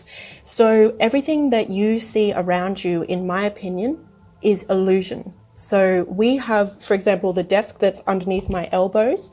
It's here because collectively we believe that this is a desk, so that's what I'm seeing. Whereas when you open your third eye, when you start to see beyond the veil, you actually will start to see the truth of the reality for what it really is. And that's why they released that movie called, what was it called?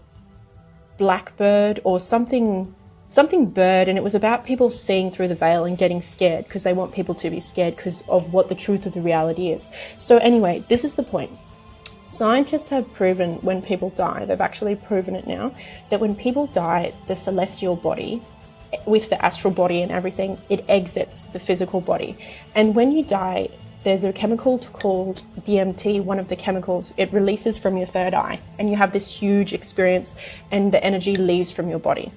So I'll share one of my physical experiences, and then I'll share a bit of the knowledge I've researched about how to exit the matrix. So basically, I went into a really, really deep meditation once, and I put on some very high frequency music.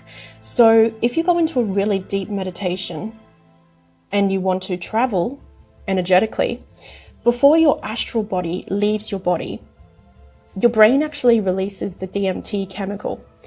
So basically I got into this deep state, and this is just astral travel.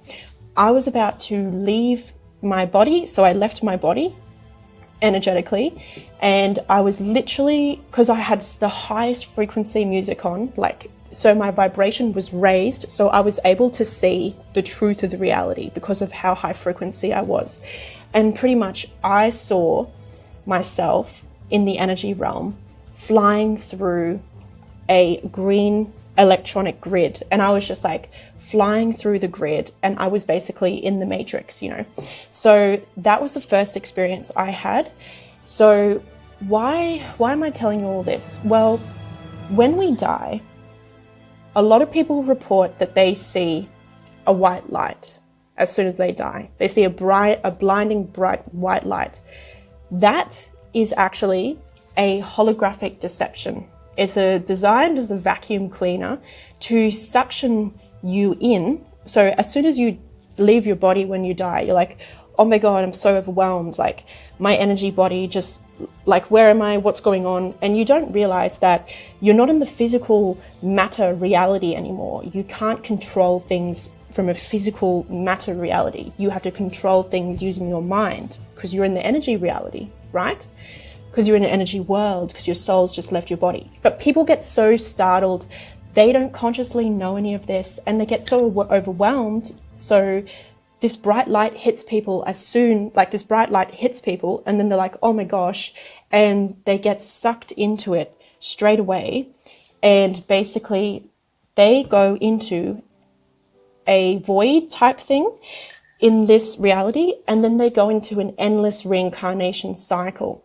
So what it is it's a trap to endlessly reincarnate your soul, which is designed by particular energies, which are called Archons. I'm going to put an article in the description box below, which I highly recommend that you read. It will pretty much summarize this video, but so basically, you know, it sucks you in, and all of a sudden you're on the other side. And then whatever you most believe in, whatever is most dear to your heart, you will see that. So it could be loved ones, could be angels, could be, you know, anything, whatever you consider as your spirit guides, they will appear, which is actually a holographic deception, which is actually by entities. So say you've done bad things in your life, because duality is just it's a bit of an illusion as well. But we do have a choice between right and wrong. However, so you do bad things in your life. Sorry, I'm so nervous communicating this. Say you do bad things in your life, you may somewhat manifest in hell, right? Because hell is a collective belief that we have created that through a collective belief system that it exists, and through indoctrination and programming. Or you may go into heaven, or whatever you believe in, just whatever you believe in. But hell and heaven aren't real. They're actually they are real in a sense, but they're an illusion. They're something that we've created as a general collective with our beliefs. So it doesn't matter where you go. Okay, so let's say, for example, you didn't do many bad things. So you end up in heaven, and there's all these beautiful angels there, and they're like, oh my gosh, you're here. It's so great that you're here. Okay, you know, this is what happened to you. You're not alive anymore, and you're just like in shock. You're trying to process everything, but you've already been sucked through the deception, right? So basically, they take you through your life. They show you your mistakes. They show you where you cause bad karma, where you need to make up for things, and then they're like, okay, so we're gonna create this plan for you. And it's your angels, it's your guides, so of course you believe them. So we're going to create up this big plan for you. We're going to create this big guide. You go and do all of this, and then therefore you will make up for whatever you did in your life that wasn't good. So basically they create like a contract, which is called a soul contract.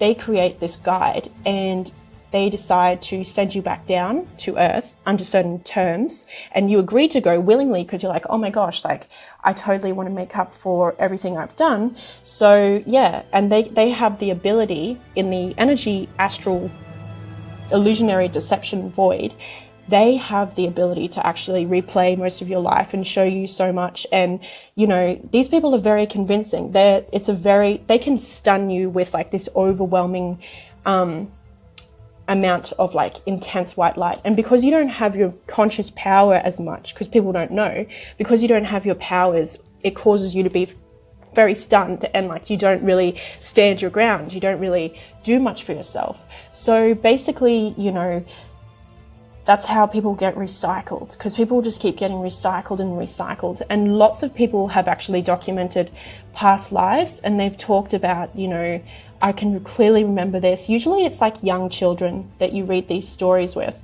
So, you know, basically, to summarize it, we not only live in a energetic matrix reality Earth, which is, in my opinion, not round. Nothing's real. None of this is what we perceive it to be.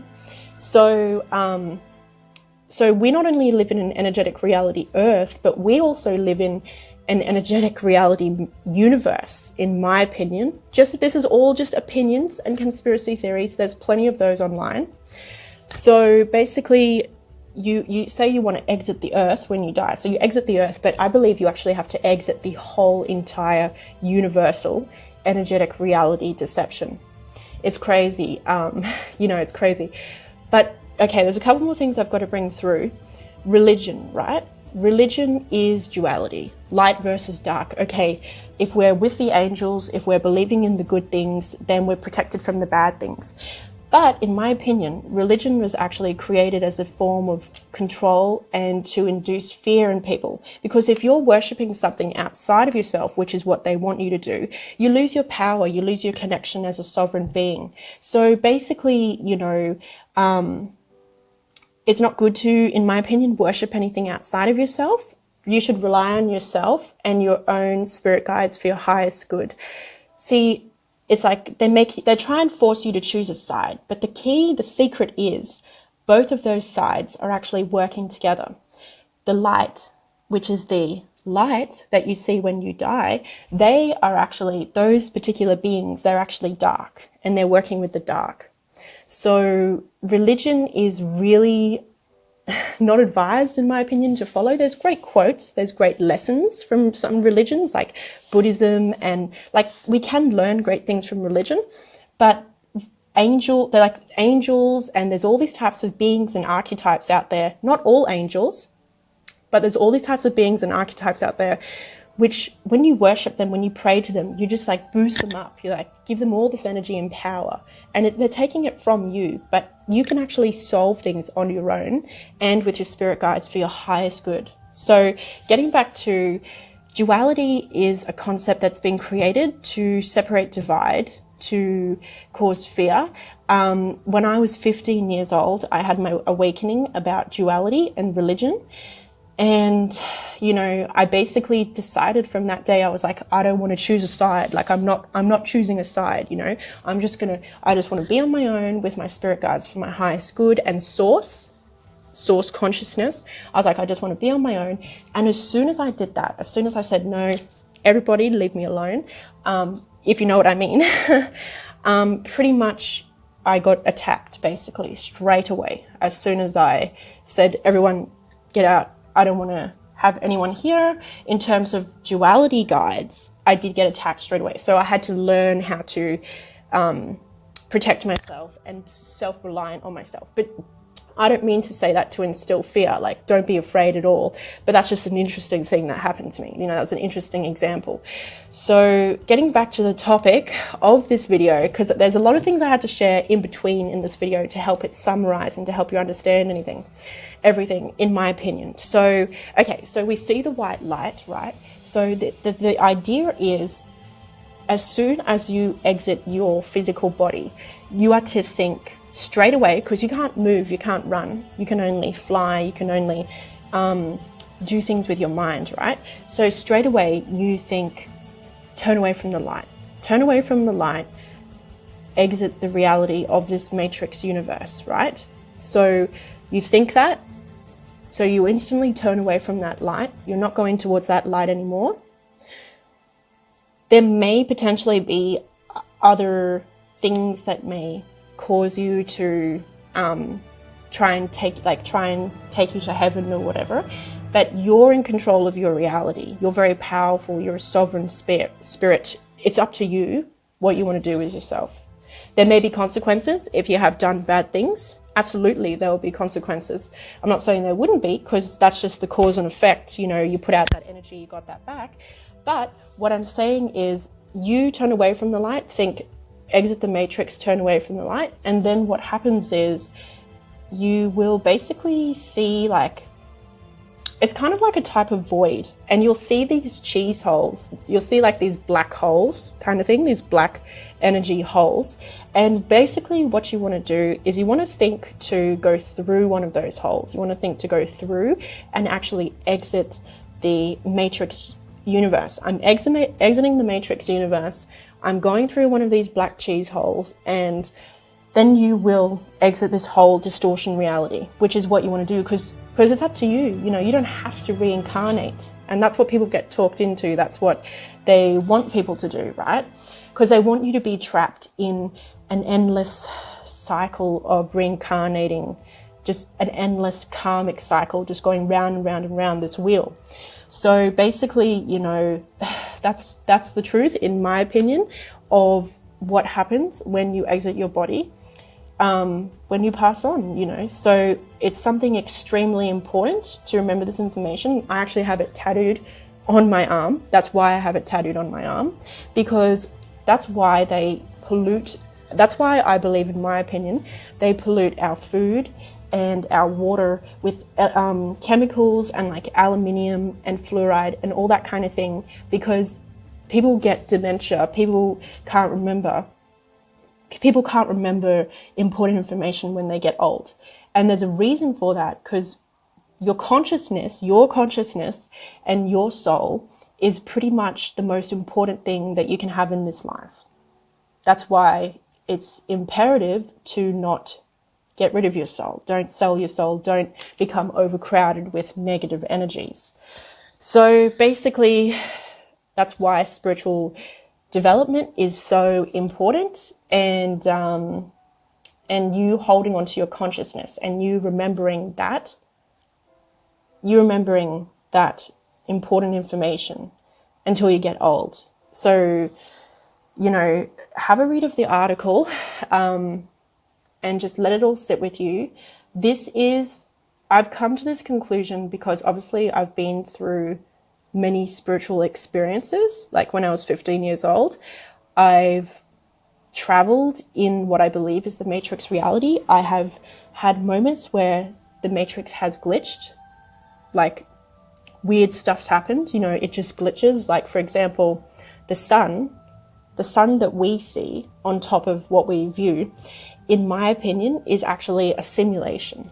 We have a simulation sun, and then there's a real central sun portal underneath that, because they want to block us from receiving that energy of the sun. So one day, because when the sun goes down, sometimes it's the best time to take photos of the sun, because it's like at a very weak energy point for some reason. So I was taking a photo of the sun, and I was on a high frequency because I had just been meditating, and basically there was this black dot, like there was this huge black dot that looked like Minecraft, like this black Minecraft sort of dot on top of the sun in the sky in the photo. Like it was like a Minecraft black big circle. And I looked at it and I was like, what the hell? It wasn't even like anything. It wasn't like, oh, something flew in the camera. It was like a proper, like someone might have edited it graphically and put it on top kind of thing. The interesting thing was it was taken on an old phone. So it captured it. So that tells me the reason why we have advancing technology as well, the reason why we have the phones that we do, is because it actually also blocks out some things through the lenses that they wouldn't want us to see. So, you know, there's a lot of things that I've probably left unanswered in this video. I can't tell you everything. I can't answer all the questions for you, but I can give you a template. I can give you an article, and I encourage you to research and develop yourself more and let this information sit with you. Just remember that it is a holographic deception, the white light, and it is designed to be a vacuum, to essentially draw you in. But even, let's say you're a powerful being, even if you did get suctioned into the white light, As long as you remember this information, you could still exit it. You could exit it at any time. You know, you could move wherever you wanted. You could do whatever you wanted, because it's the energy reality. It doesn't have the same limitations that the physical reality has. So basically, that's my whole spiel, which, as I said, this is conspiracy theories, and this is beliefs and opinions and experiences which many people, which I could probably find a lot of people online that say similar things to what I'm saying. There's heaps of people out there that say similar things to what I'm saying. There's an article created. It's a very common thing that's being talked about, and you know, that's why there's that meme that circles on the internet saying The Matrix was a documentary. It wasn't actually just like it, and it really was. It really was, you know. So these are my spiritual beliefs. These are my opinions only. Everyone's entitled to have opinions. It doesn't, you know, everyone, it's like when you're psychic, or if you're able to see beyond the veil with energy, and someone posts a photo of energy. You know, it's like there's so much about this field that's already out there. So yeah, so I just thought I'd share a little bit more of it. There's even heaps of videos on YouTube, I would guess, already. So yeah, that's pretty much all I'm going to share today. Thank you so much for watching another one of my spiritual series videos. And yeah, don't mind my little like mannerisms in the video too of me being nervous, because it's quite a big truth, you know, it's quite a big thing to share as well. So thank you so much for watching, as I said, and I'll see you. After more study, it has become plainly evident that the so-called afterlife review is a trap set by the lords of karma to keep souls reincarnating into this realm. The light itself is a trap designed by evil entities that go under the guise of angels, demons, gods, jinn, aliens, light workers, ascended masters, prophets, watchers, and even those not-so-friendly beings posing as your spirit guides. When a newly departed soul leaves the body, these beings appear in the guise of Jesus, angels, family members, or whatever the person liked the most. Thousands of near-death experiences are a testament to this fact. According to most witness accounts, the experience starts out very pleasant, like entering an enchanted forest. At this stage, they are shown all the wonderful deeds they did in their life. They often get to meet beings that appear as their family members. Bliss, joy, and peace sum up the first stage of this trap. The second stage is when mundane memories are flooded into the soul, lowering the vibration of the star seed from that initial state of bliss. This may go on for some time until the soul begins to feel unfulfilled with the life they have just lived. The third phase begins when some god, angel, or some entity posing as a family member brings the bad news that their life mission has failed. At this point, they are shown all the wrongs they ever committed. Worse still, they begin to insert false memories which they claim were serious crimes from a previous life, though in reality the crimes never happened, and if they did, they are sins the lords of karma are guilty of. During this extreme state of low vibration, the starseed is asked to sign another soul contract, to be reborn to pay off the karma which has been transferred onto them. If the person signs this agreement, they will be reborn, often into horrible conditions on earth, to repeat the cycle yet again. Before they go to earth, they may be required to spend years in the underworld awaiting rebirth. In my opinion, no being has done anything as evil as these so-called gods who transfer their sins onto humanity. Truth told, they're not gods at all, but ugly insect creatures that parasite off of the souls of the Creator's children. If you want to follow Jesus or some other god, that is your choice. But you should at least know the other side of the story. Remember, the Good Shepherd, as the very title implies, is good at keeping the sheep in the pasture. Or in this case, keeping the souls contained within the three-dimensional guilt and control matrix. The Ice Age movie depicts a scene where the squirrel named Scrat goes to heaven and the gates open to welcome him into an out-of-this-world realm, setting the stage for him to be tempted by the biggest acorn he's ever seen. The squirrel immediately loses all sense of reality and charges towards the glowing acorn. This comical scene is a perfect depiction of how this insidious trap works. Another example of this occurs in Star Trek Voyager, where Captain Janeway almost dies and one of these evil beings comes to her disguised as her father. The entity tries to deceive her into re-entering the Matrix. To make long story short, Janeway sees through the deception and the entity, unable to violate her free will, leaves. Finding Nemo also depicts a similar scene where the anglerfish shines a bright light to mesmerize the other fish into coming close enough for it to entrap them within its fangs.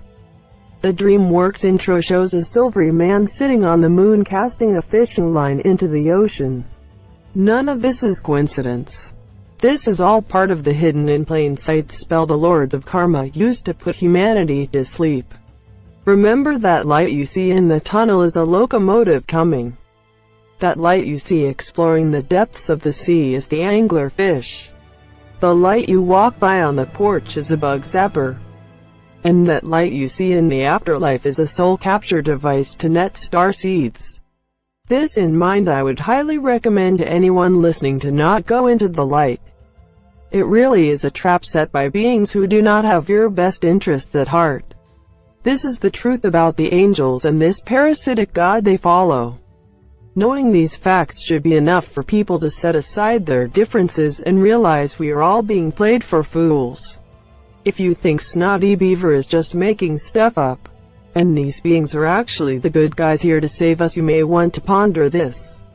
If we are in school to learn from past mistakes in previous lives, how can we learn from our past mistakes if we can't remember them? Seriously, how can a person learn anything when their memories have been wiped clean? No, this earth is not a school, it's a soul farm where parasitic beings feed off the power emanated by our star seeds. This is the greatest secret they keep from humanity. Truth told, we are the gods, not them. These parasitic devils have deceived humanity into reincarnating hundreds of times. The Lion King hints at this by referring to it as the Great Circle of Life. This iconic phrase actually first appeared in the Land Before Time movie about the adventures of a baby dinosaur.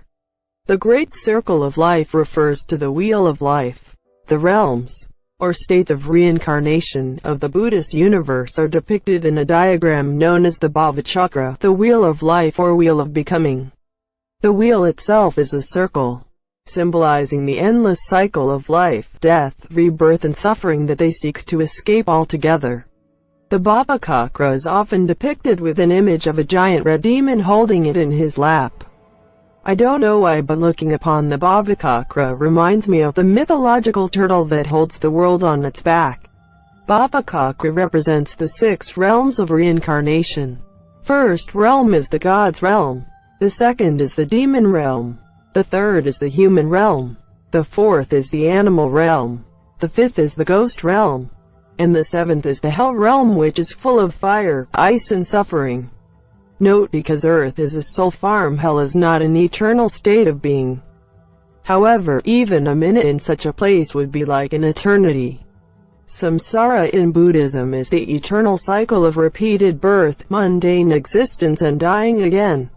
Samsara is considered to be dukkha, unsatisfactory and painful, perpetuated by desire and avidya, ignorance, and the resulting karma. Rebirths occur in 6 realms of existence, namely 3 good realms, heavenly, demigod, human, and 3 evil realms, animal, ghost, hellish. Samsara ends if a person attains nirvana, the blowing out of the desires and the gaining of true insight into impermanence and non-self reality. Terms like Golden Age, the Land Before Time, the Age of Myth, and the Age of Fairy Tale are all clues that things haven't always been the way they are now. All mythology hints at these evil gods coming down onto humanity and ruling over them with the rod of tyranny. It is possible the Creator originally made these spirit beings to watch over humanity, but rather than watch over us, they looked upon us with jealousy, which ultimately caused them to disconnect from Source. In this act of rebellion, they cut off their source of life. Realizing what they had done, they turned Earth into a soul farm and began to extract soul energy to keep themselves alive. You see, unlike the angels, humanity has small fragments of the Creator called star seeds. These tiny sparks of light, like the Creator, emit energy forever, only on a much smaller scale. The archonic parasites don't have divine light. They would do anything to obtain it, even if it means imprisoning humanity forever. These beings display no remorse for their actions, nor do they feel pity for the grievous sins they have committed against the Creator Goddess.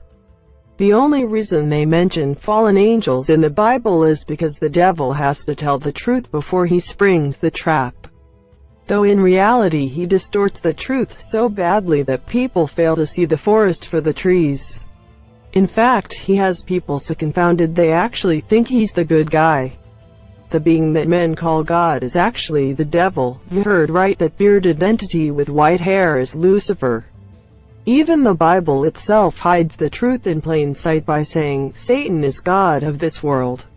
Not only that, he boasts in the Old Testament that he is a jealous, wrathful God. And in case we forget, jealousy and wrath are negative, low vibration emotions. Revelation chapter 14 verse 10, the same shall drink of the wine of the wrath of God, which is poured out without mixture into the cup of his indignation. And he shall be tormented with fire and brimstone in the presence of the holy angels and in the presence of the Lamb. If people are tormented with fire in the presence of the Lamb and in the presence of the holy angels, then this Lamb is Satan and those angels are in reality demons posing as light workers. There is no doubt. Can it be denied that Homo sapiens have been specifically engineered to serve the agenda of someone or something beyond the scope of their senses that secretly rules their lives? How do the Gnostic texts describe these invaders? Referred to as Archons, they come in two distinct types: an aggressive reptilian humanoid and smaller passive creatures resembling a prematurely formed fetus. An intrusion upon Earth humanity by malevolent, parasitic invaders who use Earth humans as puppets in a vast, centuries-old game of deception and domination. The Nag Hammadi material contains reports of visionary experiences of the initiates. Over time, an aggressive, masculine reptilian leader, not unlike the biblical Satan, emerged. Arrogant by nature, this demiurge deems himself to be at the center of creation, lord of all he beholds. Gnostic texts state plainly that demiurge is insane, a demented god, or impostor deity, and he works against humanity. Gnostics warned that we coexist with a demented entity who access our world through our minds. The demiurge of the Old Testament is an arrogant pretender who claims that humans are made in his image. These 4 words are the corporate motto of patriarchy. Branded on the human soul, made in his image signifies the total enslavement of humanity to an alien, off-planet agenda. Gnostics taught that these entities envy us and feed on our fear. Above all, they attempt to keep us from claiming and evolving our inner light, the gift of divine intelligence within. Archons are an alien force that intrudes subliminally upon the human mind and deviates our intelligence away from its proper and sane applications. They make us play out our inhumane behavior to weird and violent extremes. Archons are psycho-spiritual parasites.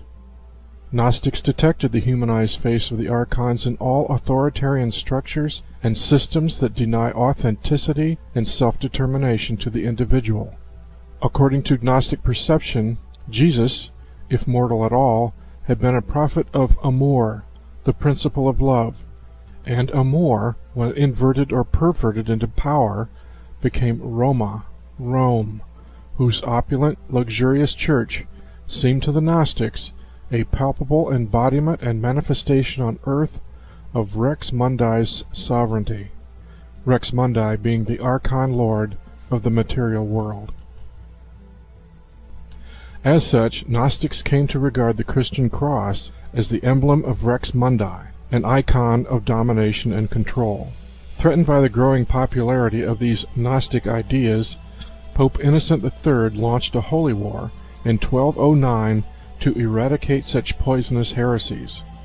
Whole populations were put to the sword in southern France in the Albigensian Crusade, which lasted for decades. This deadly campaign also spawned a murderous Inquisition designed to ruthlessly exterminate any and all beliefs that challenged papal authority.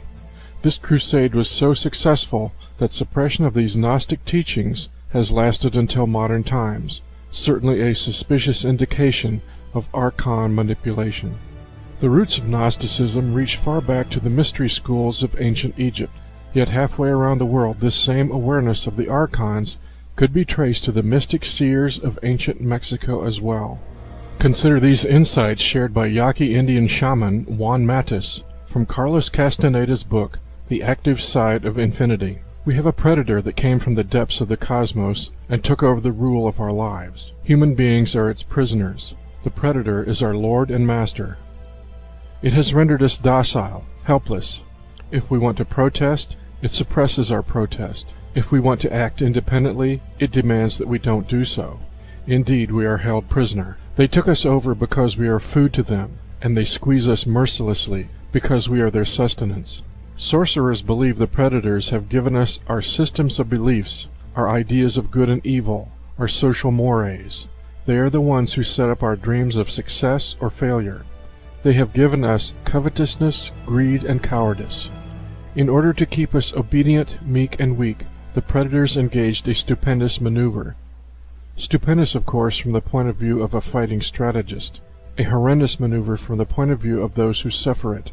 They gave us their mind. The predator's mind is baroque, contradictory, morose, filled with fear of being discovered any minute now. Sorcerers of ancient Mexico reasoned that man must have been a complete being at one point, with stupendous insights, feats of awareness that are mythological legends nowadays. And then everything seems to disappear, and we have now a sedated man. What I am saying is that what we have against us is not a simple predator. It is very smart and organized. It follows a methodical system to render us useless. Man, the magical being that he is destined to be, is no longer magical. He's an average piece of meat.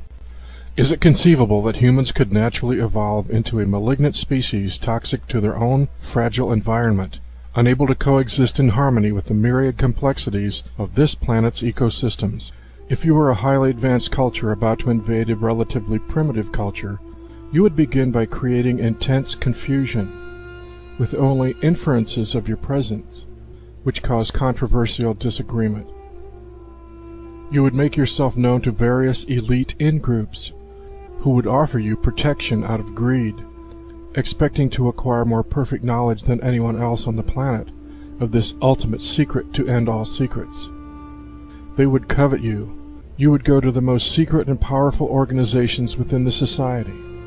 In the case of the United States, you would infiltrate the CIA, and through the use of techniques unknown to them, you would take over some of their key people in their innermost core group. You would occasionally let your ships be seen by some of the ordinary citizens, so that the elite government groups would become involved in attempts to keep them quiet. There would be constant arguments between the authorities and the public, thereby setting the population and the government at each other's throats. By subtly causing economic turmoil, you would set the haves and the have-nots at each other's throats. In all possible ways you would plant the seeds of massive discontent. After you had manipulated the population to the point where your covert control over it was complete, humanity is not about to be invaded. Humanity is not in the middle of an invasion. Humanity has been invaded, and the invasion is nearly in its final stages. Great invasions do not happen with thundering smoke and nuclear weaponry. That is a mark of an immature society. Great invasions happen in secrecy.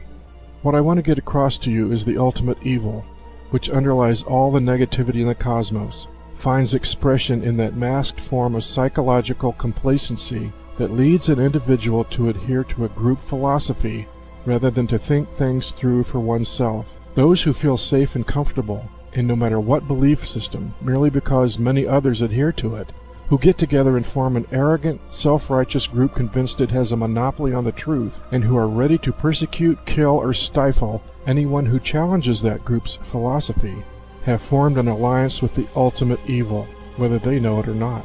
It is the self-righteousness and implacability of certain elite power groups, like the CIA or the KGB, and certain organized religions which are so objectionable. As soon as you become involved in a belief system that you are a chosen special group who are lords over the common folk because of your secret knowledge, you are on your way to a fall.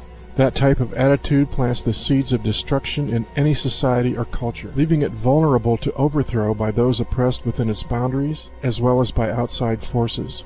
All cultures who have elite power groups at odds with each other, and with the population at large, sooner or later collapse from either internal or external pressures. The only chance of retaining your freedom is for the awareness of this principle to penetrate the consciousness of humanity. It is a pearl of wisdom treasured by those who have attained the ability to travel through time and other life cycles. The first step to liberation from this alien control is to unmask the deception. Gnostics fully understood this truth 3,600 years ago. The stupendous success of this alien invasion has been its ability to function in absolute secrecy and seduce the human mind with artificial systems of beliefs, to convince us that we live our lives at the mercy of circumstances and events that exist outside of ourselves. For centuries, this belief, like an insidious mantra, has been drilled relentlessly into our psyches from the cradle to the grave. We have been duped into seeing ourselves as victims, and so we become victims. The Gnostics remind us that the world we see today does not show the face of true human, but rather the insane, homicidal face of the manipulating Archon madness that distorts it. Perhaps humanity now confronts its ultimate destiny, to awaken from this artificially induced nightmare and reclaim the divine power within that has always been our true cosmic birthright. Humanity now has the opportunity to rid itself of these other-dimensional extraterrestrial parasites. An ever-increasingly widespread realization of the true nature of this predatory game is what will bring about liberation. That's one thing that I want to share with you. The other thing is this, and I've had a lot of questions over the years about this, but I had a couple more just in the last 2 weeks regarding this question: what happens when you die? And I have emails to get to, but folks have been really busy just trying to hold things together myself. Okay, but I'll get to your emails here in the next week. When you die, you have choices. You don't know this, but you have choices. When you leave your physical body, it is very typical for you to see yourself standing next to your body with either your loved ones or EMTs or whatever the circumstances are. And you see yourself, and then you'll hear a voice, you'll see the tunnel of light, and the voice will be calling you, or you will hear the voice telepathically telling you to come, you know. Now, as you stand there and you're looking at the tunnel of light, you have a choice. You can go up to this tunnel of light where you'll be with other loved ones that have crossed over, usually, all right? And you'll be put into a system where you are essentially caught in a reincarnational cycle, a loop. Or you can turn around, put the tunnel of light behind you, and what you will see is the entire universe. If you choose to go to the universe instead of the tunnel of light, whatever dimension you came from when you came down here to Earth, okay, we'll keep it all present time and place. Earth, whether it was 6th, 7th, 8th, 9th density, whatever it was, if you choose the universe and you say to yourself, I wish to go home, you will return to that dimension from which you came. So if it's 5, 6, 7, or 8, you will leave here and you will go back to that dimension, where I am told you'll be reunited with your soul group. Because we're multidimensional, we're in many places at once. I've never shared this information before. says, I heard that when we die, we should not go to the light, as it is a trick to recapture our soul to rebirth on Earth. Is that true? Yeah, that's what I was told. Visayas was very specific. He said, you, of course, can choose to do whatever you want, but none of you ever turn around and look what's behind you. And when I asked, well, what is behind me? He said freedom. Freedom of Earth. Freedom of the reincarnational cycle. For the sake of the conversation here, he's really good at manipulating people, us. You know what else I found out about him? He thinks he is the father of modern mankind. He also feels he's our savior. From his twisted perspective, he feels that because he genetically modified us to be what we are, that he is our father. He also feels because that he saved some of us, a remnant of his original creation here, his monstrosities, that he created here, he reestablished that here. He supposedly saved us from the flood and ignited that whole thing, reestablished it. So, like I said, when he said he's the father, from his perspective, he actually believes that. What's his bottom line, Rob? What does he want? Well, I don't think I answered what does he want? He wants total control. It's really weird about people like that have no self-control. They feel like it's easier to control others. My understanding of psychology, I was only a B student in university when it came to psychology, but what my understanding is that people have this disorder. If they can't control themselves, that when they control others, at least that's some degree of control that they have. You know, it's an illusion. It's not accurate, but that's for them. That's better than nothing, right? Well, that's so true. That's so true. Well, but it's easy for people to get confused, misread what the situation is with this, as you did for so many years. Oh, yeah, but see, it's done intentionally. Yeah, look, he didn't just fool me. He's fooled all of us to various degrees. I mean, there are some people that know who they're serving, and they do it willfully because they get rewarded for it. But he's got cohorts. He's got followers. Oh, he does. Are they all insane, too? Unfortunately, yes, and this is what I was saying about finding proof. This is called mass hysteria. On a one-to-one level, they've actually, look, the mental health profession knows this. They know that they can find no physical cause for one person actually causing another person to becoming psychotic. But they see it. They've observed it under clinical conditions. So they know that there's a way that we transfer this, but they can't identify it. The Catholic Church would call this possession. The medical profession calls it schizophrenia. Now, both institutions are trying to do something about it, but unfortunately, they're not being successful. So if we can't fix it here accurately, you got to understand that there's efforts going on behind the scenes by these divine beings, the ones that are still divine, that are uninfected. They're doing their best. The problem is, and this was explained to me very carefully, that we tend to, because of the circumstances, we tend to be easily tricked into agreeing to do these things. Now, if we agree, I say, okay, look, yes, I want to live forever as a cyborg. I want to become smarter and stronger and compete with AI, etc. Okay? If I agree to that, the divine beings, even though they may disagree, they may say, God, Robert, that's a really stupid idea. I mean, why would you do that? But they can't prevent me from doing it because that would be a violation of my free will. And they still abide by that.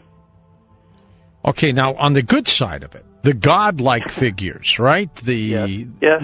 What's happening on that end? I mean, is there a battle going on? I mean, how long is this going to continue? Yeah, well, until it's resolved.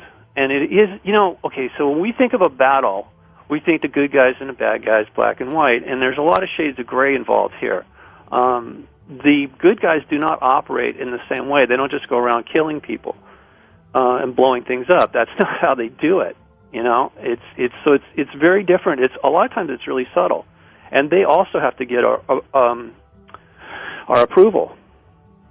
Like I was just describing. So it's a lot more strategic. I feel it's a lot more subtle, but it's a lot more powerful and effective in the long run. I told you one of the contingency plans I saw when I asked them, how are you going to resolve this? Because honestly, it boggles my mind. How do you heal that many people from a condition that is so pervasive, so systemic? I mean, literally, somebody else actually called this a cancer of the consciousness. This is really bad. So what I was shown was that there was a wave of energy that would wash over the planet sometime in the future. And it turns out there's actually a few people that have seen this coming. I don't know when it's going to happen, but I am very confident that what I saw in my mind's eye was that this actually could happen sometime in the future, that as this energy wave passes over us, that our DNA would, instead of being so shut down, that it would suddenly be fully active. I mean, somebody said that we're like meat modem. It's a weird term. But okay, so think of it. If most people, their DNA has been shut down, switched off to some degree, they're on dial-up. Whereas some of us, occasionally, we have these awakenings, epiphanies, whatever you want to call it, revelation. That would be like suddenly having broadband data flow, right? And you're like, whoa, what is all this? It's like it's just a flood of information of stuff that's really there, but it's like we just can't quite see it right now because we've been so dumbed down or switched off in many regards. So that would be the switching on of us, and I think at that point people would have a much greater clarity as to making good choices, or at least clear choices about what is it that we want. Do we want to be free? Because, remember we talked about this before, like people that are in prison for too long, when you let them out, they feel uncomfortable. They want to Of course, they want to go back. Because they feel very uncomfortable when they're outside the prison system. So they can't reintegrate to society. So I feel that the same thing is true for a lot of people here. If given the choice of moving off of the prison world here, there are some people that are going to choose to stay living under those conditions, and that will be honored by the divine beings. Which when I first was shown that, I thought, no, that can't be right. That's not really a solution, is it? And they made it clear to me, it has to be that way. Robert, is this a great deception, in your opinion? Of course, the whole thing is an illusion. This is a good segue. Now, are you familiar with the cube on the North Pole of Saturn, that hexagonal shape? In other words, it's something that the Kabbalah and even the big black square that the Islamic people go around. In other words, it's worshipped in multiple religions. Israel, the Islamics, the Masonic Society, they all worship this Saturnian black cube. What that is a hyperdimensional tesseract. It looks like a cube, but it's a portal to another dimension. That is set up on Saturn as an extension of the larger original mother quantum computer tesseract that Lucifer created. Not only did he create his own empire, George, he created a matrix, a false universe. It's very small compared to the known universe, but it's where we are. Well, that's interesting you say that, because Elon Musk says, of course, Elon Musk, the PayPal founder, and Tesla and everything else, he says we're living in a false matrix, computerized world. Yep. And good question. Well, I've actually dealt with both. So the non-physical, parasitic, demonic entities that manipulate us are psychopathic in the sense that when I say psychopath, it's the opposite of an empath. Yes. All right. So most healthy humans are empathic. Unhealthy humans are psychopathic. And these entities are psychopathic in the sense that they're intelligent, but they have no emotional IQ, they have no connection, no empathy at all towards other life forms. So they're dangerous in that regard. And the machine world is an extension of them. It didn't start here. In other words, AI was brought here a long time ago. Various artificial life forms were created by Lucifer and his minions. So they're closely related. I mean, they work together, as far as I can tell. Like the general consensus is that the Greys are actually little cyborg androids. Yes. And they're part biological, but they're also part mechanical, in the sense that they're all linked to some sort of AI central computer type processor, and so I do see a direct correlation there between what the Gnostics called the Archons. Correct, and that's all coming from Lucifer. So that, I mean, he sees us as his subjects of his empire, and of course most people are unaware of it, but a lot of the people that we could look to and say, oh, they're part of the elite, the shadow government, whatever you want to call that, the controllers, they are aware of who's really in charge and more or less what the agenda is. And so, like I said, we're all subjects of that empire, and they want us to be subservient. They want us to worship or work for them. And you made the point of bringing up the name Lucifer. Yeah. I myself have delved into Wes Penra's voluminous website, wespenra.com, and he made the point that Lucifer is Enki, and right. That Enki and some of these other gods, if you will, in these pantheons, have gone by many different names right. Over the ages and presented themselves in certain ways to certain cultures. Would you like to elaborate on how Enki came to be Lucifer and how it all ties in with expansion of this empire from Orion, from the Orion constellation? Sure. I mean, that's kind of a long story, but for people who really want to read up on this, you can either go to wespenre.com, and his last name is spelled Penre. I think he's Swedish. Or you can go to my website at unicusmagazine.com, spelled UNICUS magazine.com. Click on library, and I have all of his papers there, and also a link to the new book that I helped him put together, which is all about artificial intelligence and the coming singularity, and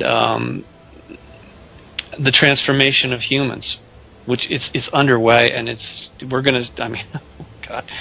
we're all being faced with this, unfortunately, this decision whether or not we want to become cyborgs and allegedly live forever with this Luciferian technology, or not.